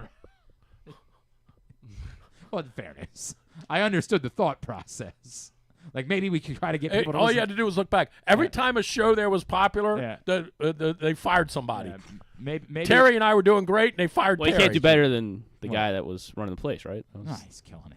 It's just No, but I'm saying if you That's look what I back mean. at the history of the show, Yeah, but they fired him. The idea was just we're the only people that anybody's listening to. Maybe we split it up and we could get people to listen but 2 that times. during the really day. wasn't what they were thinking. Might be true. I think it's Might a conspiracy also- theory. might But anyway, also be back true. to the softening of the country. All You're right, we gotta go. partly to We gotta blame. go. Dylan Beavers is going to join us when we come back in. We're going to take a trip down to Norfolk to catch up one of the Orioles' top prospects. Are you staying or leaving?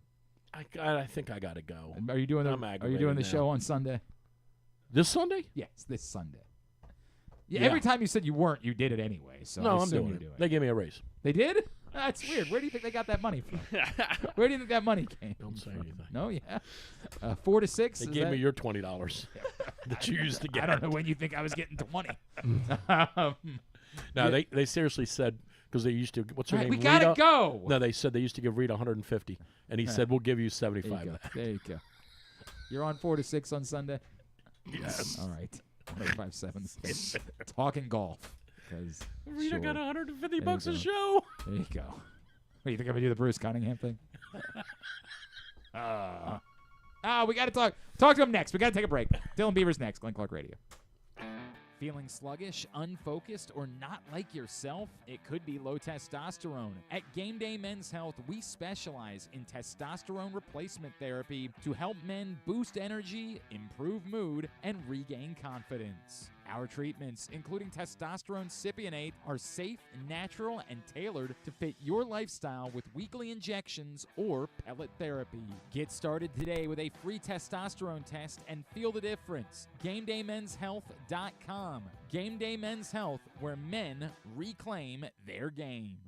What makes the Costas Inn so special? This is Stan the Fan telling you that it's the people that work for you, cooking and serving. But that menu is also special with a capital S. Soups, salads, the raw bar, pasta dishes, seafood specialties, and entrees like the Costas combos, steaks, chops, ribs, amazingly delicious meatloaf, and all manner of delicious filling sandwiches including pit beef and turkey and subs. Of course, the steamed crabs are as good as you can get anywhere, and they serve them 12 months a year. The crab cakes are out of this world. Costas is open 7 days a week for lunch and dinner at 4100 North Point Boulevard, and coming soon, very soon, Costas in Timonium at the OTB Parlor at Timonium Racecourse. We'll get you the opening date real soon.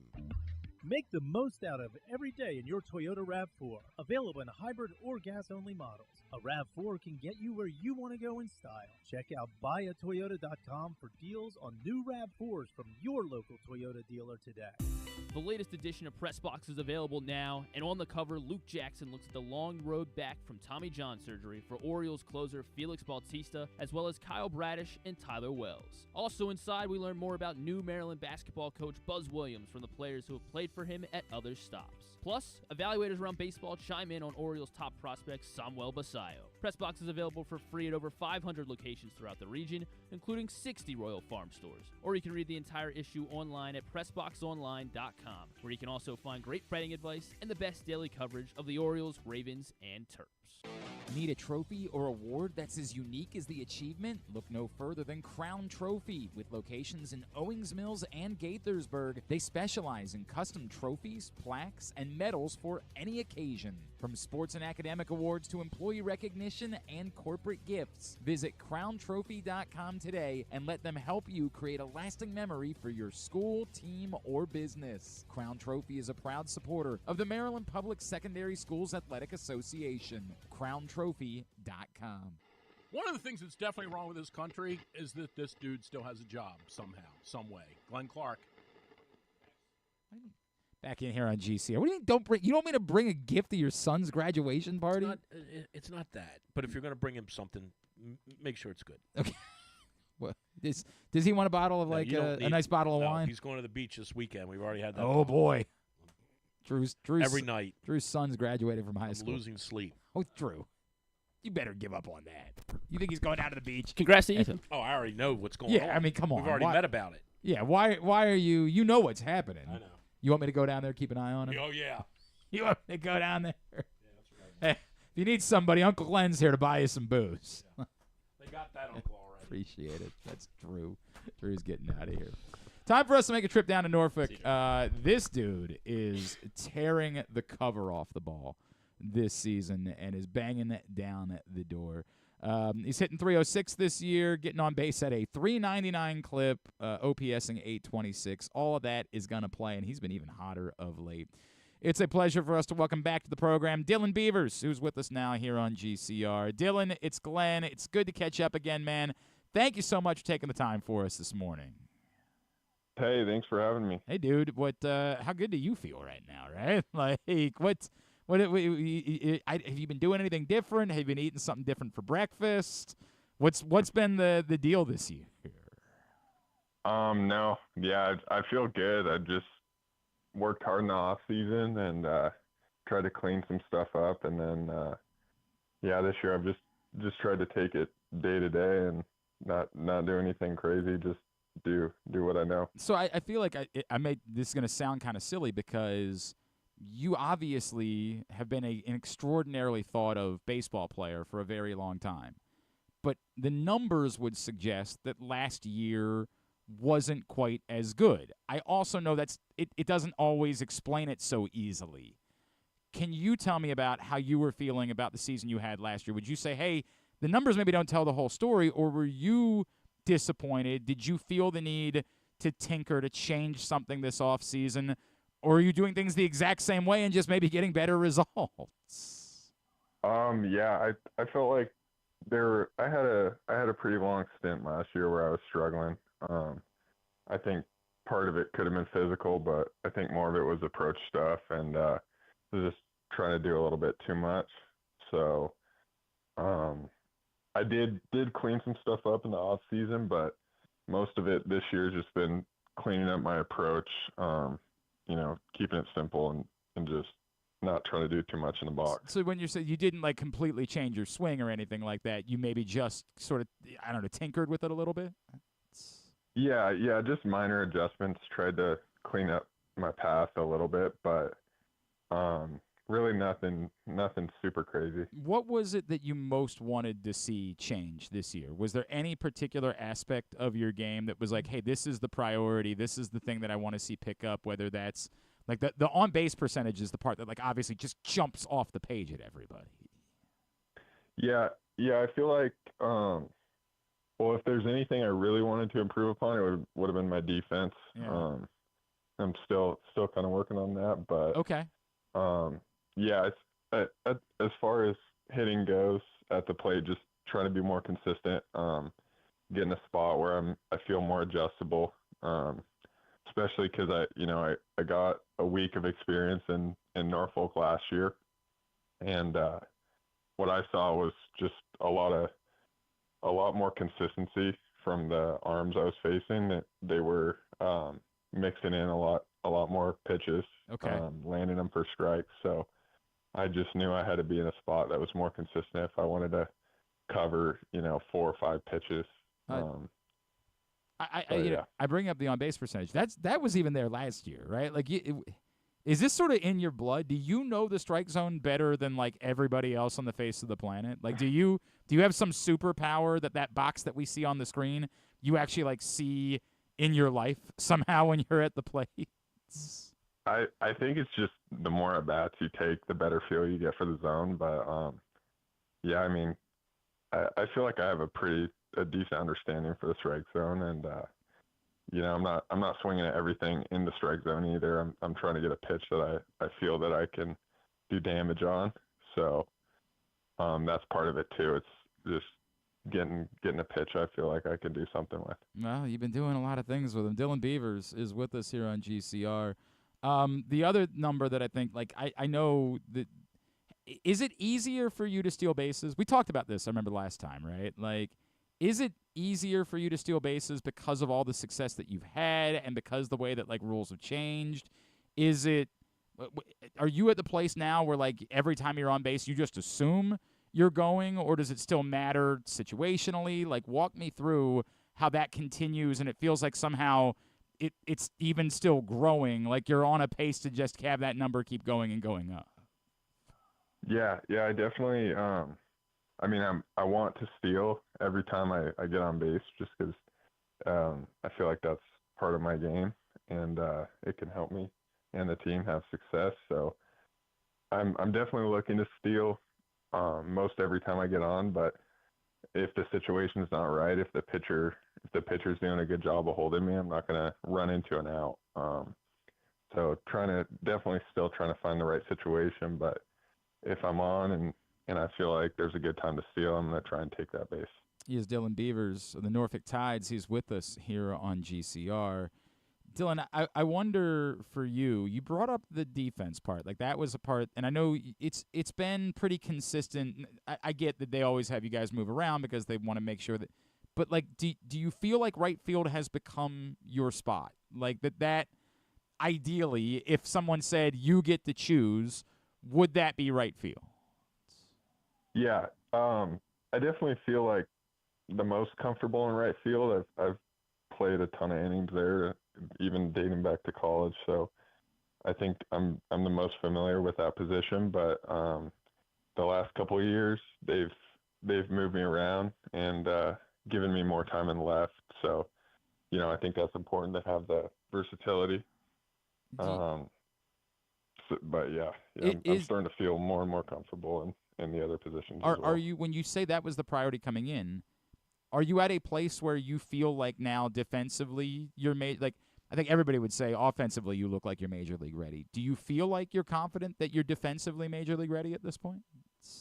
Yeah, I do. But I'm always looking to get better. Sure. Yeah.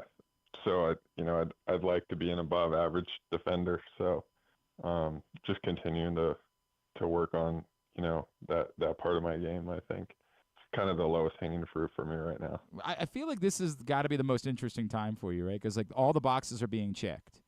Do you start to get to a place where you're like checking your phone every day? Like, and obviously not just about it being from here, but of course there's, as we always talk about, the possibility that it's a call from somewhere else that's now trying to acquire you because they see that you're ready.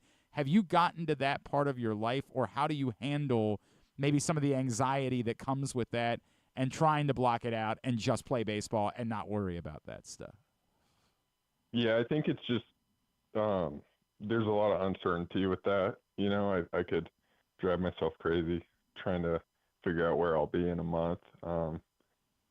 So for me, I really just kind of trying to focus on what's in front of me and take it day to day. But yeah, just show up to the field and try and get better. And I know it'll work out in the long run. Is that easy though? Like, is it easy to block all of that out, or are you like, yeah, I got to be honest with you, man. Sometimes I can't help myself. Yeah, it actually makes it easier if I just focus on what's in front of me. It takes a lot of stress away, and I feel like you perform better. Yeah. I remember talking to you a year ago, and you had still said you wanted to add a little bit more pop. Yeah. I know that part of it, and I know Norfolk's an interesting place for that. Are you comfortable with where your power game is at this point, or is that still something that you think like, there's a few more in this bat, I know I could get them there? Yeah. For me, the main thing was just hitting the ball harder. I knew that if I'm making good contact, hitting the ball hard, naturally the power numbers will go up. This year I feel like I am hitting the ball harder. I haven't gotten as many in the air as I would like to, but I'm having success, so I'm not gonna press the matter and start trying to get in the air, because I feel like that would be counterproductive for me. Yeah. Just whenever the time comes or the ball starts getting in the air, I think that that time comes. But I'm not really trying to press the matter this year. I feel like last year that led me to some struggles, trying to force power. So I was going to say, this is an interesting comparison, because I was going to ask, like, hey, do you ever just, like, maybe, like, sit and watch Basallo, who, like, my God, it feels like he sneezes and the ball goes 600 feet, right? Like, that guy's unreal. Yeah. But it's an interesting comparison, right? Because the trade-off is a lot of guys that chase power, like, you're getting, you're hitting over 300. Some of those guys, there's going to be more strikeouts. Like, do you get to a place where you accept that, like, hey, I'm going to be an on-base guy. I'm going to be a guy that's going to get hits, and it might be that I'm never hitting 30 home runs again in my life. I'm okay with that, because I'm going to be an extraordinarily helpful major league player, and to your point, I'm going to run into enough of them that it's going to be a part of my game. Yeah, he's just, playing with him and Judd, those Judd, guys are right? real strong, and they can get the ball in the air. So I think, watching them, it's cool to watch just because it's very impressive. But at the same time, I see that and I'm like, all right, I don't think that's my game right now. If I tried to hit like they were, I don't think I'd be able to keep up with them. So, just focusing on what I do well and trying to maximize that, I think benefits me and the team the most.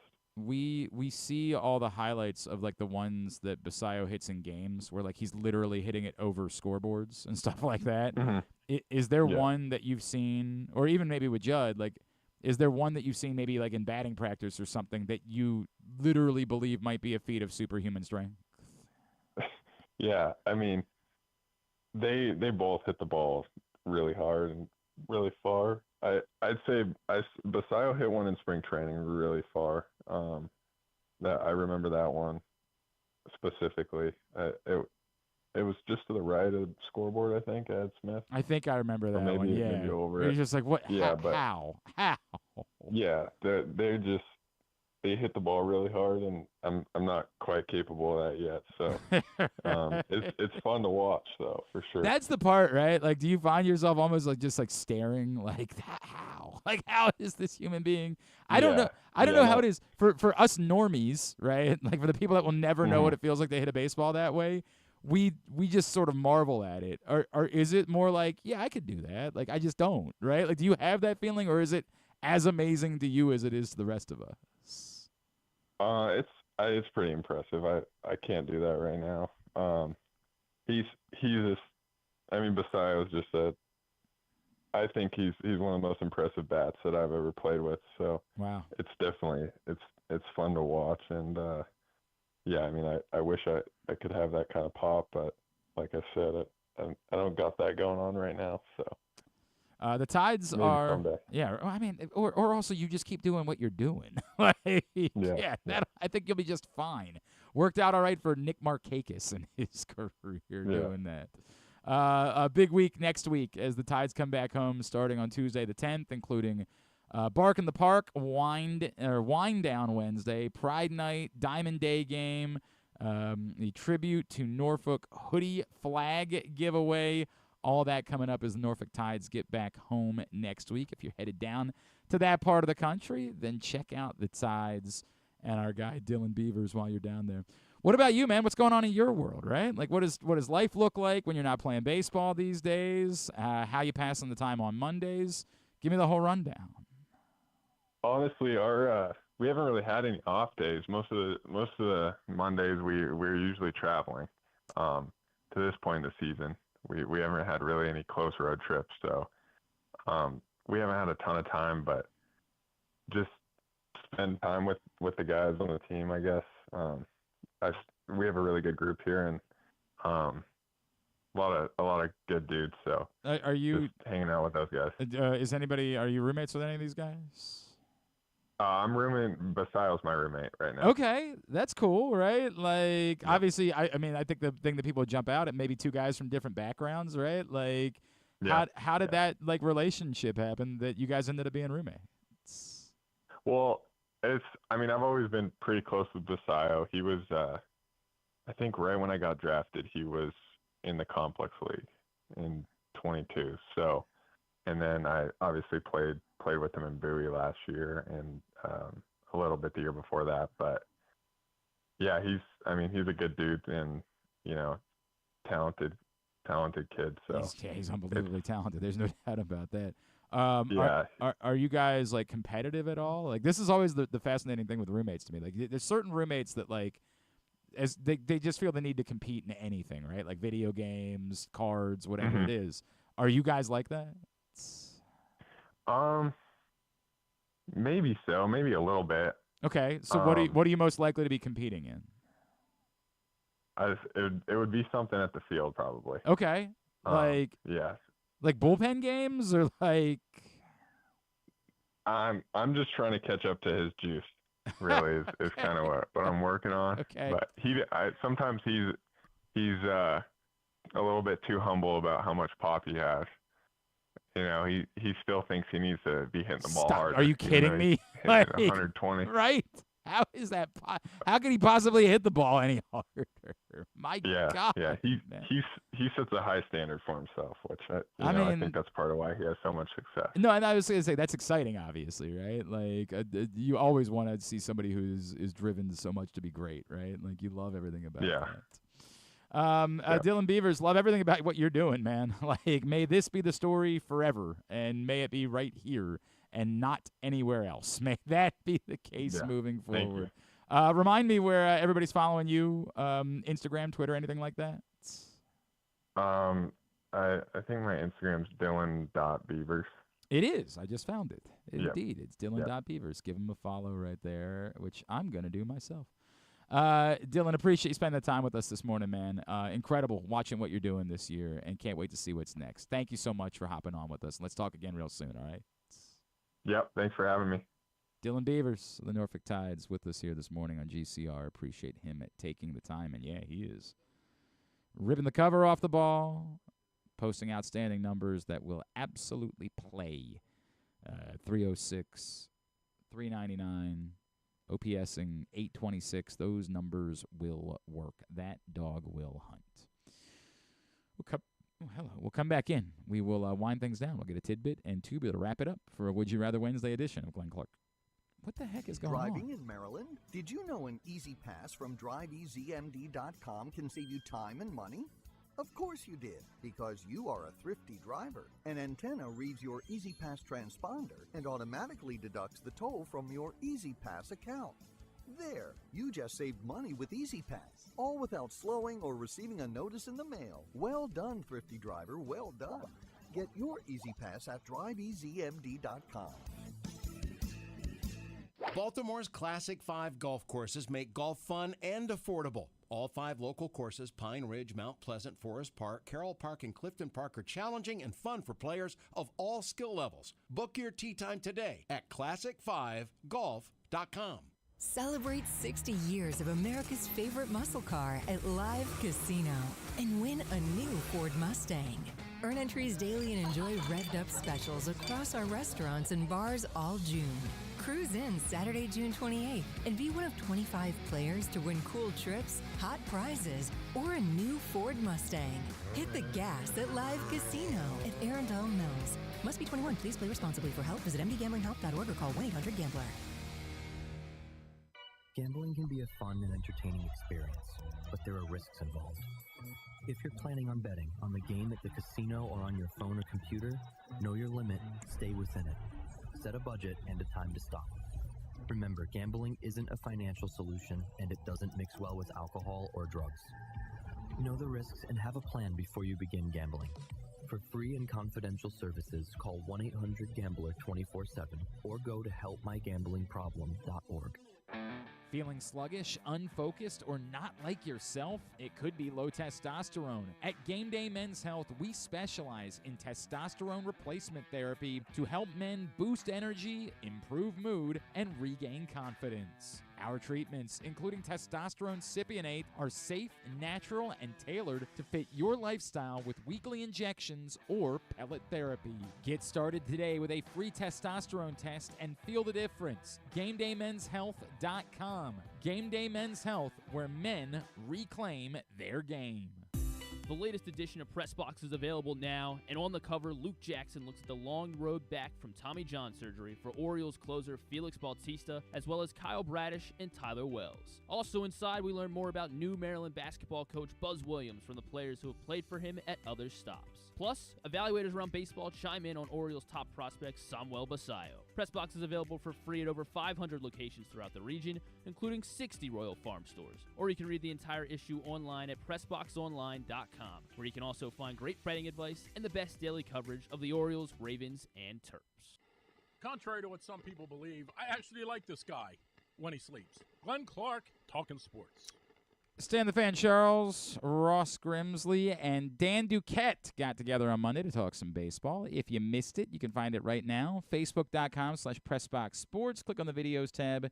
Go to YouTube.com/PressBoxOnline or PressBoxOnline.com/video. As always, Stan shows brought to you by the Costas Inn, which, as you learned yesterday, is Matt Rambo and Rob Pinnell approved. I was told that apparently, if you actually watch Matt Rambo eating the crab cake on the video, he was drinking it, more or less. Like, there was no pushback whatsoever. But the brand new Costas Inn is open in Timonium at the racetrack, the grandstand. It's there. I can't wait to get over there and check out the brand new Costas Inn, serving everything you love from the original Costas Inn, except they do not steam crabs at this Costas Inn. That will always be available at the original Costas Inn, just not doing steamed crabs at this one. Everything else that you love from the Costas Inn menu is available. I'm going to get over there. They did these crab jalapeno poppers that were just unbelievable. Okay. Unreal. So I'm Those are available now. They are available. Okay. I'm getting over to the Costas Inn very, very shortly. Is there anything else that we needed to get to today that we haven't covered? I feel like we did everything that we needed to do. I don't think like there was Let's anything else. see. The Orioles won a game. They did. We didn't really talk about the game. We just talked about Tomoyuki Sugano, who was phenomenal. The George Kirby thing was scary, but I guess not nearly as bad as it looked. Felix Bautista look good? Okay. I mean, Brian Baker got into trouble, but then expertly worked around it, which was nice. That was still a 2-run game at that point. It was still 3-1 when Baker came in, and then there were 2 runners on first and third with 1 out. And you're like, oh, boy. But got that foul pop-up, and that was great. Put a ton. Early on in the game, they were doing that bit that you don't like where they put a ton of guys on, and they had 1 run to show for it. Like, you looked up and you saw that stat line where it was like Orioles 1 run, 5 hits, Mariners 1 run, 1 hit, and you're like, this is how they lose. This is the way that it works. But that wasn't the case. Ryan O'Hearn, a couple of hits with runners in scoring position. Although the first one didn't score Adley Rutschman. They held him up at third base. But, yeah, a lot of good. We're still watching the games. This is... as I've said, this is all of the complications of the struggles of these Orioles is like it's way too early to just utterly check out. The baseball season is still not even at the halfway point. So we're still watching, and if we're watching, we'd like to imagine there's a world in which things can turn. And somehow, some way, the Orioles could put together a stretch of right now it's 7 out of 9. Maybe it turns into 12 out of 16. And you're like, well, actually, 12 out of 16 would be good. That'd be winning 5 the next 9. You're like looking up, you're like, hey, the trend is good here. Do you feel anything about the vibes being different around the team right now? The only thing I would feel is that it's a chicken and the egg conversation. When you lose, the vibes are bad. Yeah. When you win, the vibes are good. Do I think that Tony Mansolino has changed the culture of the Orioles? No. I think that when you just win a couple... Did any of us feel win that a couple way games, you get when more confidence. When they lost those 2 games to the Cardinals in disheartening fashion just 5 days ago? Were any of us talking about how the vibes were better? They've won games. They've won 4 games. And when you do that, naturally, vibes come with it. And sometimes, the thing that a lot of people kept saying is you just never know. They might go on a tear. Anybody in baseball might go on a tear. Their reality still remains that even if they go on it, they need to go on a tear just to not be very good. They go on an utter and complete tear, and they're still 4 games under 500. Like, that's how bad it is. They need to go on a tear and then go on another ridiculous tear after that. So I'm going to remain guarded. You hope that Zach Eflin continues to be the guy that we saw this weekend. Tomo Sugano continues to be the guy that we've seen all year. And whether it's Charlie Morton or Cade Pope, a lot of people have asked why Trevor Rogers didn't get another shot after, he pitched incredibly well in Boston. It's a fair question. I guess you get good Dean Kramer enough that you're just not going to kick him out of the rotation. I think at this point, Povich would be the guy that would be on the chopping block. And we all keep trying to do the thing where we say, hey, we were squinting, and Cade Povich kind of looked good. So that's a tough thing to do. Also, they haven't had to make a roster move yet with Trevor Rogers this season because they were able to put him on the roster as a 27th man. So I guess they're just waiting that out until they absolutely have to. I'm in a weird spot. I really am in a weird place with that. Yes, Trevor Rogers came up and looked good, and there's a party that's like, well, if this is a different Trevor Rogers, he might as well be doing this here. But am I confident? I would think if they were confident that's what he is, that he'd probably be here. So I don't know what to make of it. But, you enjoy it and you react to it appropriately. And if we get to the end of next week and they're riding an 11-game win streak, then we're going to be having different conversations around here. That was how it happened in 2022. They were a bad team when Adley Rutschman joined them. It was going to be another miserable year of baseball in Baltimore. And then all of a sudden in July, they had rolled off. Was it 11? 11 straight wins? I think it was 10. I think it capped at 10. Maybe it did go to 11. They rolled off 10 straight wins. And all of a sudden we were like, well, you got to have a conversation. A 4-game winning streak does not change the Orioles' reality, really. But if it gets to 10, gets to 11, then it changes their reality. So we'll react appropriately. There are positives. Adley Rutschman just getting a couple of hits last night. A positive. Looks like Jordan Westberg is going to return this weekend.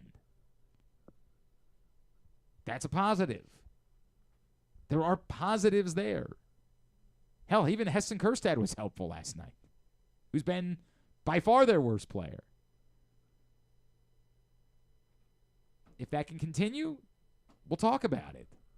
It's got to happen before. If you're doing the bit as the Orioles are back. No, they're not. No, they're not. It's more pleasant than it's been. It's a reminder of how long the baseball season is, and you never know when something might change. We'll see.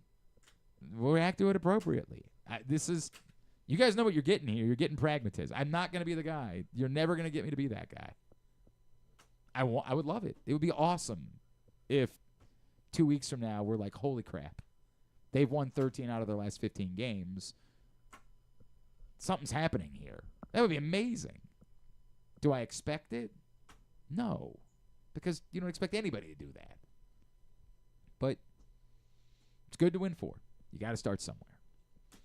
All right. Let's get a tidbit. Tidbit is brought to you today by Game Day Men's Health in Owings Mills. You guys know I have been feeling better, and it has a lot to do with the fact that I am taking peptide treatment through Game Day Men's Health. We get to our 40s, we're men, we deal with things. It's different for everybody, right? Like some people are dealing with performance issues in the bedroom. Some people are dealing with how much more difficult it is to lose weight than it was when we were in our 20s, when we would spend the entire winter drinking, and then we'd walk outside and we'd be like, ooh, I don't want to go to the beach looking like this. And we could just go to the gym for a little while. Some of us are just dealing with things that are difficult to talk about. And bedroom performance obviously is high on that list, but it goes beyond that. It's just that you don't feel like yourself. You don't feel like a man. And some of that bleeds into other issues, mental health, things along those lines. And you just don't know who to talk to. I am telling you, Game Day Men's Health is a safe space for all of this. And it's not like the word that Dr. Ferrer used was so good the other day. When you go to your general practitioner, the experience is so sterile. It does not feel personal. It does not feel real. It's kind of gross. This is not like that. Sign up for a complimentary testosterone test right now. Go to GameDayMen'sHealth.com. You can call 443-264-4454 for Game Day Men's Health in Owings Mills. Sign up right now. Just go in, sit down, have a consultation, find out what your testosterone level is, talk about what's going on. Say, hey, here's what I'm dealing with. What do you think? Have that first conversation. Get back to feeling like a man. Game Day Men's Health, where men reclaim their game. What you got?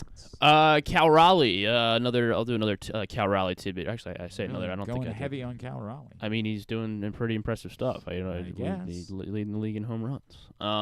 And currently on pace, as Ben Wagner and Masson pointed out yesterday, on pace for like over 60 home runs at the moment. So that would crush the record for most home runs hit in a season by a catcher, which is 48. Do you know who hit 48? And there are also 5 catchers ever that have hit 40 home runs in a season. Wasn't Todd Hundley one of them? Todd Hundley was, in fact, one of them. He hit 41 in. For God's sake. This was just your favorite year of baseball, I thought. Was it 1996? Oh, the year of the. I don't know why that would be your favorite year. I was thinking it was the summer of McGuire and Sosa, but that was 98, right? Yeah, and then Bonds was 01. What year did Cal broke the record in 01? 95. Oh, 95. Okay. So Cal broke the record. Piazza. Yes. Mike Pizza twice hit 40 home runs. 97 and 99. Your other two favorite years. Yeah. Right. Two different teams. Yeah. Salvi. Salvador Perez has the record a couple of years ago back in 2021. 48 home runs. Co-led the league. Who else hit 40 home runs as a catcher? Piazza, Salvi. Let's try. This is good. So I needed 5 others. There's 6 total. Sorry, so I needed 5 others. I mean, let's go. 6 total. Sorry, I need 6 total. Period. 6. There's 6 players that have done this. Mm-hmm. Let's go Johnny Bench. Yes, Johnny Bench. Johnny Bench did it twice. He hit. I was confident about the others. I was not confident about that. 45 in 1970 and 40 in 1972. So twice. So like everybody else that I'm thinking of, we're not. Like when you think of the greatest catchers, right? You think of Buster Posey. I don't think Buster Posey ever hit 40 home runs in a season. You think of Joe Mauer. I don't think Joe Mauer ever hit 40 home runs in a season. He did not. You think of Pudge Rodriguez. Pudge Rodriguez, I'm torn on. Because Pudge Rodriguez, I think, had more power than people remember him having.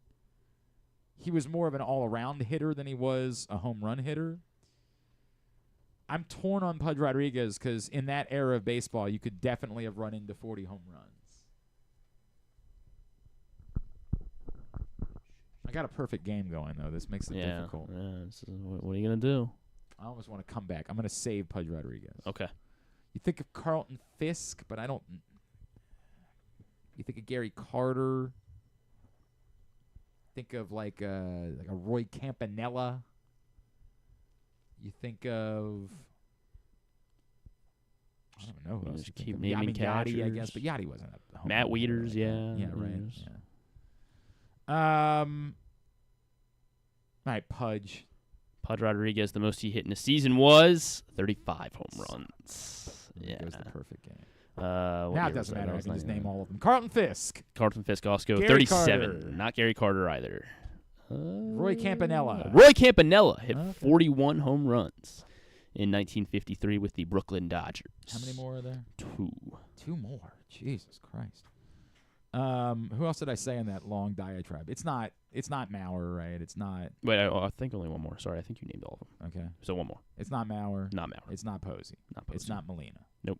It's not Jorge Posada. He never hit 40 no, it is not Jorge Posada. Darren Dalton. Garrett Sanchez hit 34 once. Okay. No, not Dalton. It's not Sandy Alomar. I think he hit half of them against the Orioles. Was 2019. Fair. Not Sandy Alomar. Carlos Santana. No, he's first baseman. Well, he played. He caught. Oh, he did? Yeah, like Carlos early in his Santana, career. Early in his career, definitely caught. He's been playing too long. How long has Carlos Santana been playing baseball? Since what, like 2005 maybe? Because he played some third base in there too, right? Yeah. Third base sounds right. I swear when he came up, he was a catcher. No, not the guitarist. He was definitely a catcher. How long was he a catcher? That's the question. Oh, yeah, you're right. Wikipedia lists right. catcher. Okay, he didn't come up until 2010. I would have thought it would have been longer than that. Yeah. But when did he stop catching? Let's see. No, he only caught 95 games. Well, he was only a full season catcher for like the first 3 years of his career. Got it. Yeah, by 2013, he was not. Because Jan Gomes got called up. Yeah, I would have thought it was longer than that, but I knew it wasn't. I knew he wasn't now. I just would have thought it was longer than 3 years. This guy hit 43 home runs in 2003. 2003, so an early 2000s catcher. I said Dalton. It's not Dalton. Charles Johnson. Not Charles Johnson. I bet he had a big The home UFC run. fighter? No, he had the Marlin and Oriole. I guarantee he had a big home run season, like a 30-some home run season in there. Who else would have been around that time? Lord. Benito Santiago. No, not Benny Sanny. So Javi Lopez. Javi Lopez with the Atlanta 40 Braves. home 43 runs home runs. 43 of them in 2003. All right. All right. Orioles legend, Javi Lopez. Yeah, another one. They spent a lot of money on Javi Lopez at one point. We were so excited that offseason. Charles Johnson did, in fact, have a 30 home run season. I thought he did. So but it was the year he got traded in 2000. So he hit 20 with the Orioles and then 10 with Chicago. Okay. Well, he could hit some. He had some pop, man. Like he could hit some home runs. All right, very good. That's that. Now let's get tubular.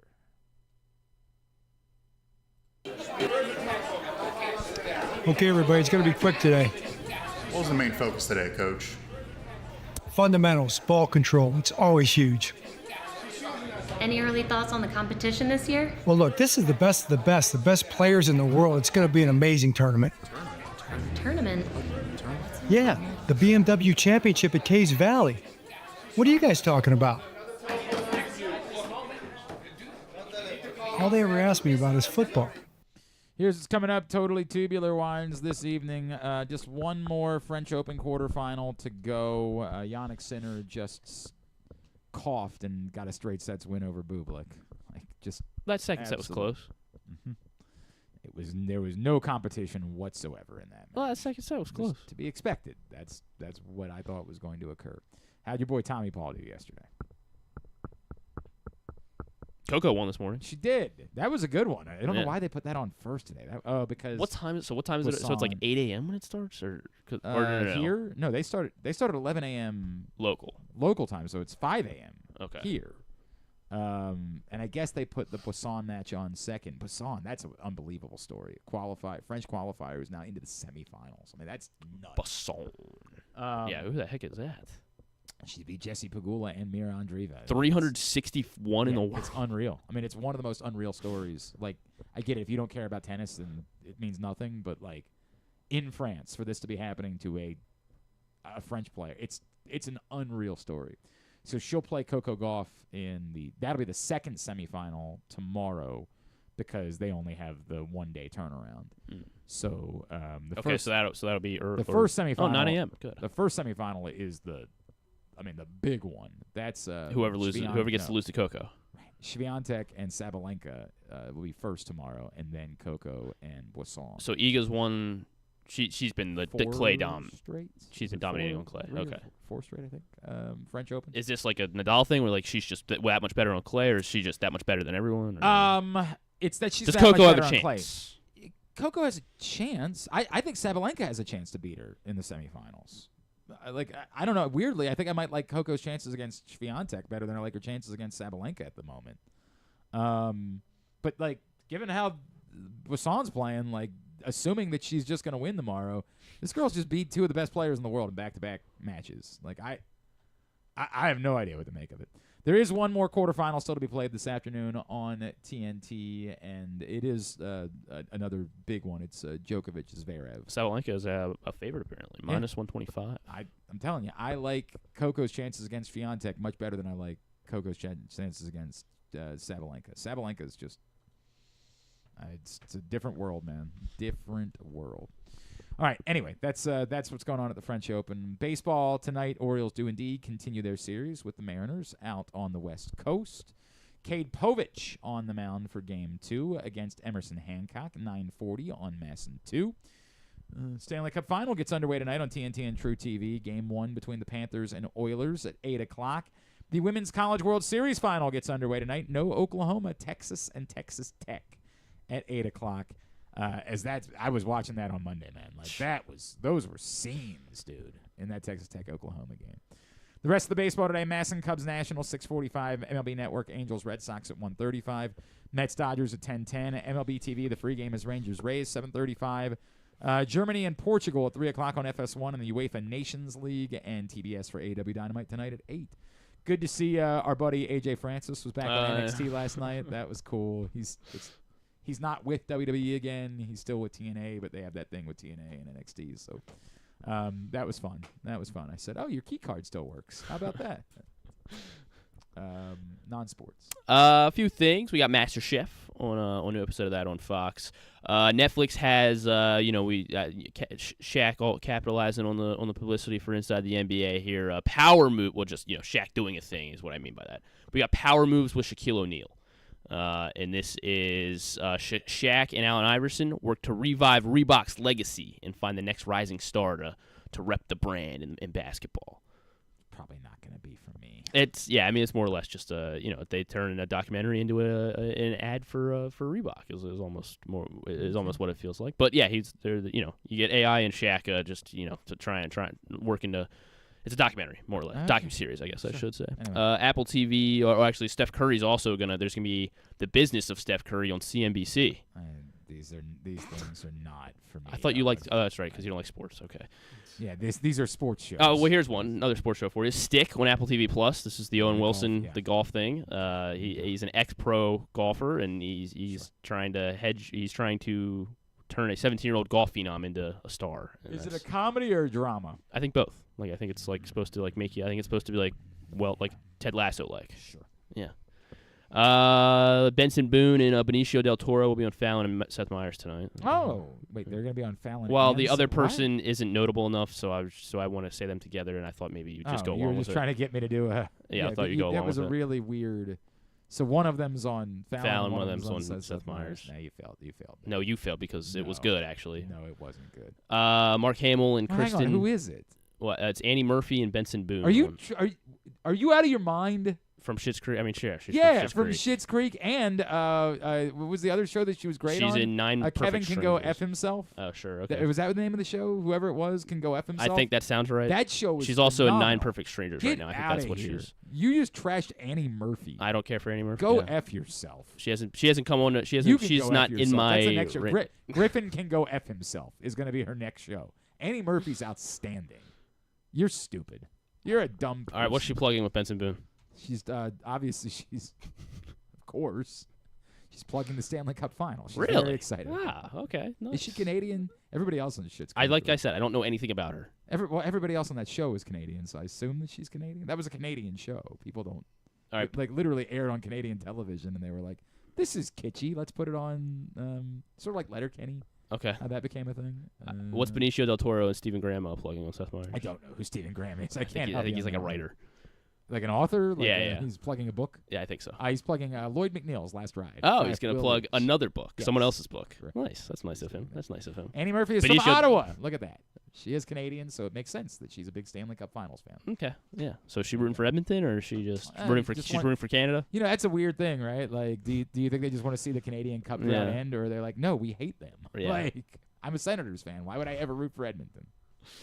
I don't know. Mark Hamill and Kristen. We'll probably find out tonight on Fallon. Yeah. Well, that means I won't be finding out.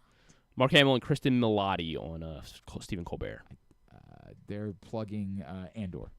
Oh, cool. I mean, like, I know Mark Hamill, you know. Yeah, because he was Luke Skywalker. Makes sense. Kristen Milotti, she was in Palm Springs with Andy that Samberg. movie. Yeah, I I did did too. like that Like she's in other stuff, but I can't think of it right now. Yeah, I recognize her. Apparently she was in The Penguin as well, and she was in How I Met Your Mother. Milotti. Or maybe it's Miliotti, something like that. Miliotti. Okay. Mark Hamill is in The Life of Chuck with Tom Hiddleston. Comes out this week. I was really so it's like a biography about Charles Barkley, and I'm willing to watch. No, it's based on a Stephen King novel, but it's like not horror. She was in Wolf of Wall Street, apparently. Oh, she was. Oh. She was in season 2 of Fargo. Yeah, she's I been like all over her. the place. I Yeah. like her. And yeah, that's good. The rest go to. All right. What's our website called? GlennClarkRadio.com. Sure. Yeah. Thanks today to Drew Forrester, I guess. Thanks to Nick Barrett, and thanks to Dylan Beavers. We'll get that up in the greatest hits section of the Galveston tab at GlennClarkRadio.com. It's a good one. Anything tomorrow? I just assume no. Probably not. Stuff and things. Boy, howdy. We are struggling. New episode of Rita and Glenn available wherever you. Well, it's in our greatest hits as well, and it's also up on YouTube.com/Rita. What's greatest hits? Yeah, the Galveston. Galveston, there we go. It's up there. Okay. Yeah, if you want to go there, you can find it. And it's also on YouTube, and we'll try to keep sharing it out. We have not done a great job with sharing it out. That's on us. We just It's out there. People should know. But you can check out that new episode of Reed and Glenn right now, wherever you get your podcasts. Thanks to everybody at Pressbox, all of our great sponsors and partners, including Game Day Men's Health, Live Casino and Hotel, the BMW Championship, Crown Trophy, Easy Pass, Baltimore's Classic 5 Golf Courses, HelpMyGamblingProblem.org, Costa Sin, Maryland Sports, your local Toyota dealer, buyatoyota.com. Thanks to Griffin at Griffin_Bass. Thanks to Jake at Alex Wilson_. Yes. He's going to get there one of these days, and then he'll be out of here. Intern Jake had a lot of fans in the chat. Oh? Yeah. Some of the boys were stopping by today? Not the boys, just some younger kids. Oh? Who are these kids? He's probably with the young crowd, made obviously. some friends over the weekend at a lacrosse tournament. Oh? How young are these kids? Less than 10, gotta be. Oh, boy. Yeah. I don't think this is going to be for them. No. Yeah, I don't think this place is going to be for them. But they are fans of Alex. I think they're on their lunch break at the lacrosse camp. So. Oh, yeah? Got a hold of some computer. Did they not go to school? school? No, they're at it's summer, right? School hasn't ended yet. It's still only June 4th. My kid's school ends this week. Friday's his last day. Well, that's what I'm excited for. The Phineas and Ferb revival is tomorrow. Oh, yes. Sure. Come on. It was never. I mean, hopefully it's good. I mean, like, Candace? You don't know Candace? Couldn't tell you. Don't make him say it. involved. Candace. Couldn't tell you anything involved. All right. Have a great Wednesday night. Go Birds. Duke sucks.